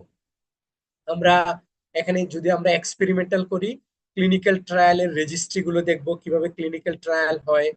যদি আমরা ক্লিনিক্যাল ট্রায়াল আরসিটি করতে চাই, নন আরসিটি করতে চাই, অথবা ফিল্ড ট্রায়াল, কমিউনিটি ট্রায়াল করতে চাই, আমরা এখান থেকে দেখবো। এটা অল অ্যাবাউট ক্লিনিক্যাল ট্রায়াল নিয়ে, এক্সপেরিমেন্টাল স্টাডি। তারপরে আমরা রিসার্চ প্রসেসে ভেরিয়েবল গুলোকে আমরা কিভাবে মেজার করব, ডেটা কালেকশন মেথডটা কেমন হবে, টুলস টেকনিক কি হবে, আমার যদি কোনো ইফ নিডেড অপারেশনাল ডেফিনিশন থাকে, অথবা আমার যদি ব্লাইন্ডিং প্রসেসটা থাকে, আমরা যদি single blinding, double blinding, triple blinding পর্যন্ত করতে হয় ফর দা আমরা আনবায়াস স্ট্র্যাটেজির জন্য, কিভাবে আমরা এই ব্লাইন্ডিং গুলো করব। তারপরে আমরা স্টাডি ওভারভিউতে আমরা টোটাল স্টাডিটা নিয়ে আমরা স্টাডি প্রসিডিওর কি হবে, কোনো ল্যাব মেথড বা ইনভেস্টিগেশন আছে কিনা, আইআরবি আমাদের এথিক্যাল পার্সপেক্টিভ, ডেটা প্রসেসিং এবং আমাদের অ্যানালাইসিস করতে হবে। তারপরের পার্টটাতে আমরা কোয়ালিটি এসুরেন্স করব, যে আমরা যদি বায়াস থাকে সে বায়াসটাকে কিভাবে আনবায়াস করব।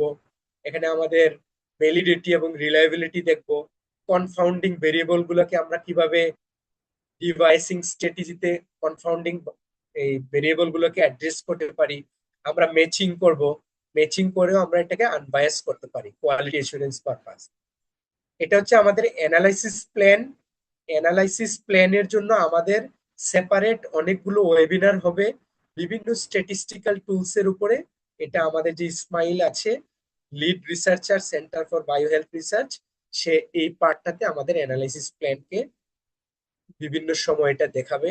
তবে আপনি অ্যানালাইসিসের সময় মনে রাখবেন, অ্যানালাইসিসে কিন্তু ম্যান বিহাইন্ড দ্য মেশিন।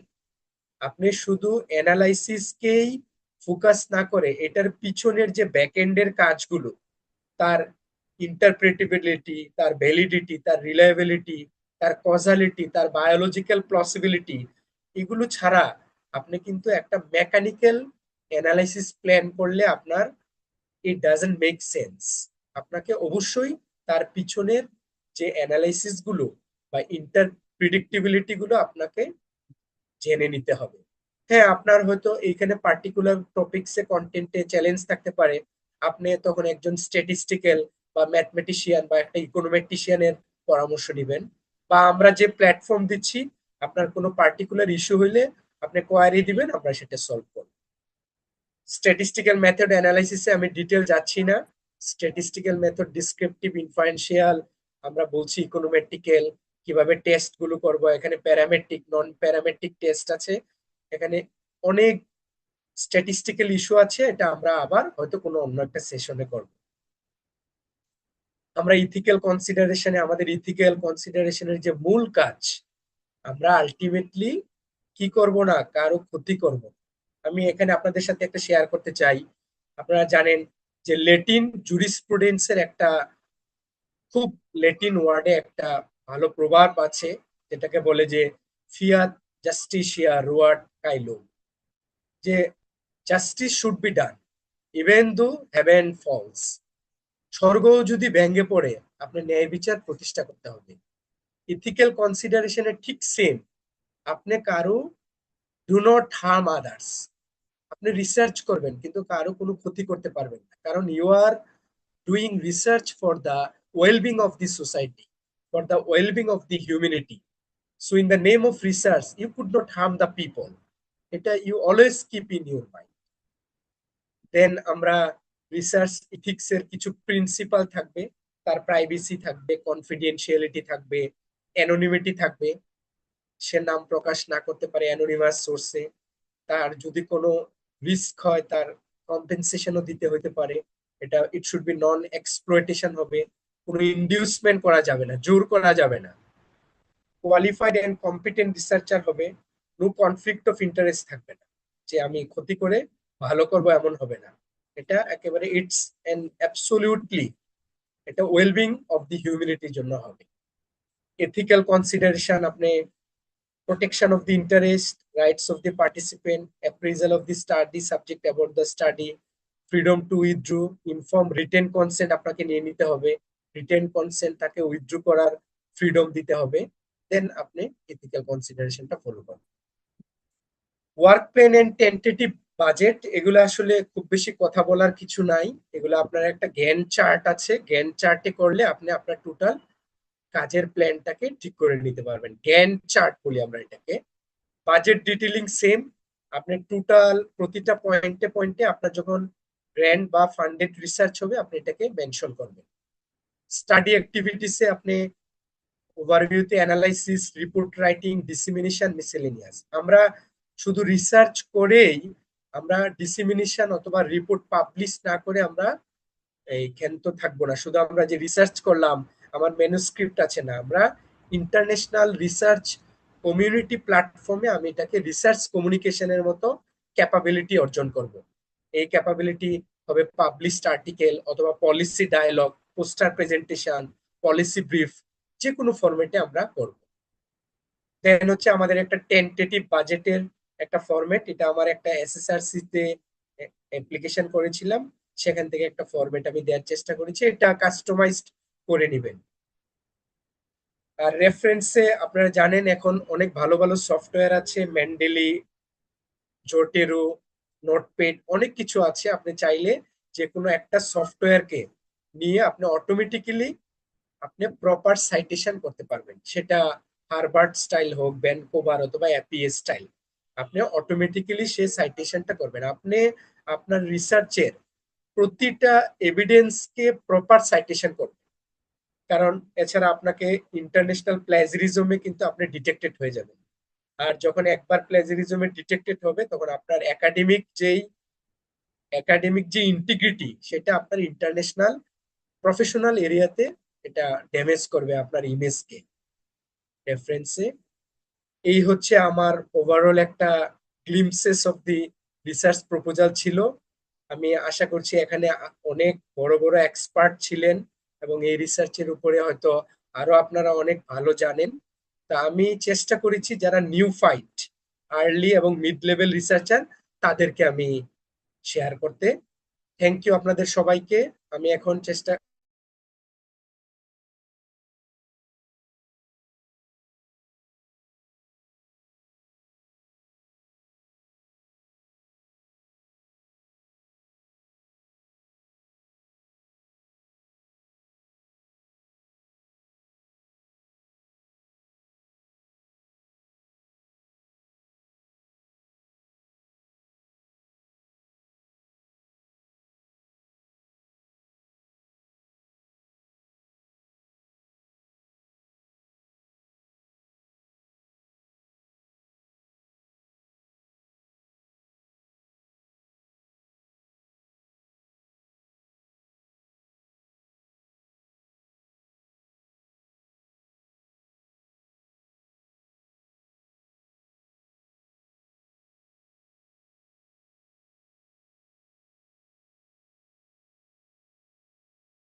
আচ্ছা, স্যারকে অসংখ্য ধন্যবাদ আজকে খুব তার ব্যস্ততার মধ্যে দিয়ে সময় বের করে আমাদেরকে একটু সময় দেওয়ার জন্য।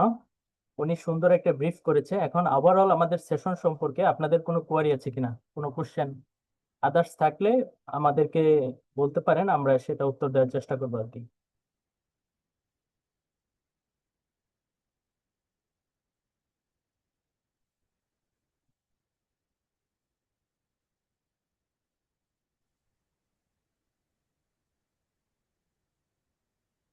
Ismail, sorry for my technical glitch. কারো যদি কোনো কোয়ারি থাকে, হ্যাঁ। হুম হুম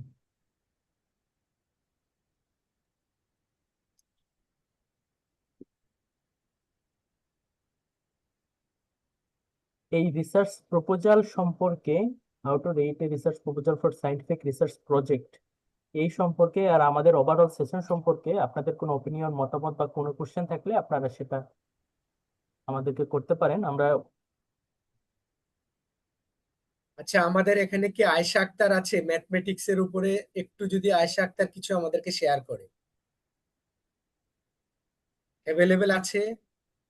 আচ্ছা, আমাদের সাথে আছে নৌশিন শুভা আপু, উনি গ্লোবাল হেলথ নিয়ে কাজ করেন বিইউপি তে। আপু, কিছু যদি আপনার ইনসাইট শেয়ার করতে চান। নৌশিন আপু, ওভার টু ইউ।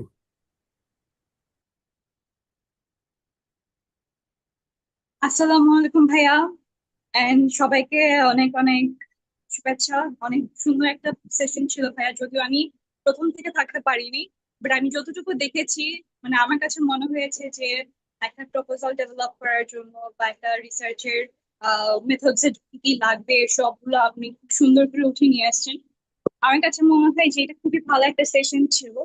আমি যেমন নতুন নতুন রিসার্চ প্রপোজাল লিখি বা রিসার্চে কাজ করি, হ্যাঁ, and সেই সাথে আমি আমার জুনিয়রদেরকে একটু টিমে মোটামুটি একটু মেন্টর করি। আমার কাছে মনে হয়েছে যে আমি আপনার থেকে অনেক কিছু শিখেছেন, আমি বরাবরই আপনার থেকে অনেক কিছু শিখি, যেহেতু আপনার সাথে আমার কাজ হয়েছে বা একই গ্রুপে ছিলাম আমরা। তো ভাই আপনাকে অনেক অনেক ধন্যবাদ এত সুন্দর একটা সেশন নিয়ে আসার জন্য, এবং আমি এখানে দেখলাম যে পরবর্তীতে মনে হয় আরো কিছু সেশন হবে। আপু, থ্যাংক ইউ আপনাকে। থ্যাংক ইউ আমাদেরকে এনকারেজ করার জন্য। You are doing excellent research in global health. আমরা আপনার কোঅপারেশন চাচ্ছি। আয়েশা আক্তার, আয়েশা আক্তার যদি কিছু শেয়ার করতে চায় ম্যাথমেটিক্স পার্সপেক্টিভে রিসার্চের ভূমিকা। Assalamu alaikum. Thank you, first of all. It's very interesting and knowledgeable performance and অনেক সুন্দর, অনেক ভালো, মানে রিসার্চের জন্য অনেক কিছু শেখার জন্য যা যা দরকার আমাদের সবটাই আমার মামা ডক্টর আলী খন্দকার আমাদেরকে দিয়েছেন। সেটার জন্য খুবই খুবই ভালো লাগছে। Thank you so much. Thank you, কারণ তার কাছ থেকে ম্যাথমেটিক্স এর অধিকাংশ সময় আমি অ্যাসিস্ট্যান্স নিয়ে থাকি। আমাদের সাথে আছেন সাইকিয়াট্রিতে কাজ করা ডক্টর এমডি সাইফুল আলম, আমার friend. Please, the floor is yours.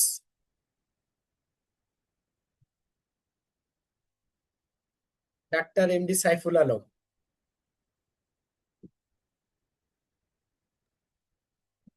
আসসালামু আলাইকুম। ধন্যবাদ ডক্টর এলাহিকে আমাকে সুযোগ দেওয়ার জন্য।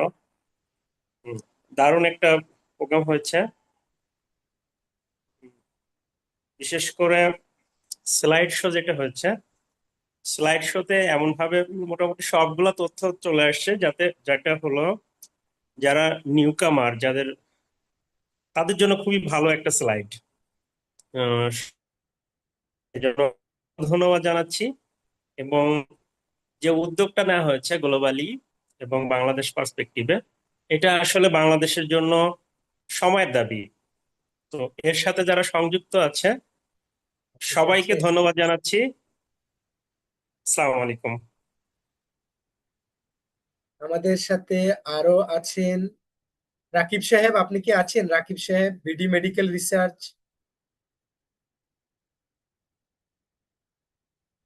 রাকিব সাহেব নাই আমাদের সাথে। একটু এই এখন যদি আপনারা কেউ ইন্টারেস্টেড হয়ে কিছু বলতে চান, please, the floor is open for all. একটু শর্ট করে করে, যেহেতু অনেক রাত হয়েছে, আমরা 11:30টার মধ্যে ক্লোজ করে দিব। আপনাদের কোনো overall questions, comments and thoughts, please feel আচ্ছা, ফ্রি আমি শেয়ার উইথ আস। আমি একটু বলতে চাই, জি জি জি। মানে আমি একটু আর্লি লিভ করবো, আমার আরেকটা মিটিং আছে। তো আমি যেটুকু শুধু আমাদের আর্লি বার্ড রিসার্চার যারা, তাদের জন্য শুধু একটাই রেকমেন্ডেশন, যে আজকের ফার্স্ট সেশনে হয়তো সবগুলো ডক্টর এলাহি যা আমাদের জন্য যে যে প্রেজেন্টেশনটা দিয়েছেন, it's really really so helpful and resourceful to understand the basic of research and how to write proposal. So আপনারা যদি প্রথম অবস্থায় সবকিছু ক্যাচ না করতে পারেন, you can go and see the recording again and again and try to realise his each and every word. কারণ হচ্ছে আপনার যেমন একটা ক্যাচি আর্টিকেল, একটা ক্যাচি টাইটেল আপনি কিভাবে লিখবেন, তারপর কিভাবে আপনি রিসার্চ গ্যাপ আইডেন্টিফাই করবেন, এগুলো এগুলো মানে এটা practice to develop this things. মানে এত সহজে এটা ডেভেলপ হয় না, এবং এটা রিয়েলাইজও প্রথম একটা সেশনে রিয়েলাইজও করা যায় না যে আমি কিভাবে একটা আর্টিকেল মানে হেডিংটা আমি কিভাবে লিখবো। এটা অনেক সময় হয় যে আমার পুরো রিসার্চ প্রপোজাল ডেভেলপ করার পরেও আমরা চেঞ্জ করি যে রিসার্চ, হ্যাঁ, আর্টিকেলটা কি হবে। তো সেটাই। এছাড়া খুব সুন্দর সেশন, আর্লি রিসার্চারদের জন্য খুবই হেল্পফুল। আর ধন্যবাদ আমাকে যুক্ত করার জন্য। তো আপনারা সবাই ভালো থাকবেন, আর সবার সাথে যুক্ত হতে পেরে আমিও মানে বেশ সম্মানিত এবং আনন্দিত। Thank you madam, thank you. আপনার প্রেজেন্সি আমাদেরকে ইন্সপায়ার করেছে, এবং আপনি আমেরিকা থেকে ডক্টরাল স্টুডেন্ট হিসেবে, রিসার্চার হিসেবে আমাদের অনেককে এখানে ইন্সপায়ার করছেন। Thank you madam. হ্যাঁ, ধন্যবাদ, ধন্যবাদ সবাইকে। জি, এখন অন্য কেউ যদি কিছু বলতে চান প্লিজ। আমাদের নতুন যারা আছেন একটু যদি কিছু শেয়ার করতে চান প্লিজ।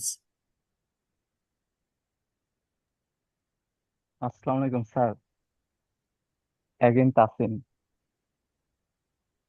স্যার। জি, আপনার প্রেজেন্টেশনটা খুবই ইনফরমেটিভ ছিল। আসলে ওয়েবিনারের মধ্যে হচ্ছে এত সুন্দর ওয়েবিনার আসলে আমি আর আগে মেবি করিনি। তো স্যার, আর হচ্ছে এটার ভিতরে ওভারভিউ যদি বলি, সবকিছু চলে আসছে।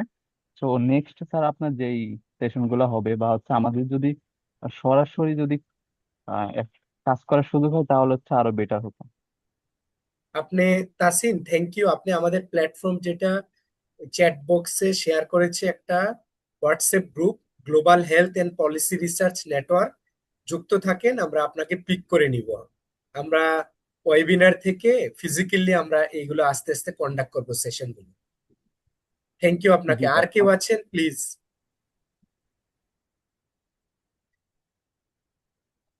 ইসমাইল, তোমার পরিচিত যারা আছে তুমি একটু ওনাদেরকে ইনভাইট করো, আমি তো আসলে খুব বেশি চিনছি না কাউকে। এখানে শারমিন কাবির আপু আছেন, আপনি যদি কিছু বলেন আমাদের উদ্দেশ্যে। আর আর যদি কোনো প্রশ্ন না থাকে ইসমাইল, তোমার হুম। ফিনিশিং বক্তব্য দিয়ে আমরা তাহলে এই হুম। স্লাইডটা আমরা, যেটা global health and policy research নেটওয়ার্কে যারা কানেক্টেড হবেন আমরা শেয়ার করে দিব, ওইখানেই পাবেন। হ্যাঁ ইনশাল্লাহ। ইসমাইল, হ্যাঁ, ওভার টু ইনশাল্লাহ। ইউ। আচ্ছা, ঠিক আছে। আর আপনাদের কোনো কোশ্চেন বা থট থাকলে আমাদেরকে বলতে পারেন, বা ওভারঅল প্রসেস সম্পর্কে, যে আমরা রিসার্চ প্রপোজালটা কিভাবে, আর আজকের সেশন সম্পর্কে কোনো কোশ্চেন থাকলে এটা বলতে পারেন, আমরা উত্তর দেওয়ার চেষ্টা করব। আর আপনাদের কারো কোনো কোশ্চেন না থাকলে আমরা 1 মিনিটের মধ্যে সেশনটা ক্লোজ করে দেবো ইনশাল্লাহ। আর রেকর্ডিংটা যে আমরা চ্যাট বক্সে যেটা দিয়েছি, আমাদের হোয়াটসঅ্যাপ গ্রুপের লিংক, সেখানে দেওয়ার চেষ্টা করব। সো আপনারা চাইলে সেখানে জয়েন হয়ে আমাদের রেকর্ডিংটা নিতে পারবেন, আর ওভারঅল সেশনের ম্যাটেরিয়ালস যেটা আছে সেটা।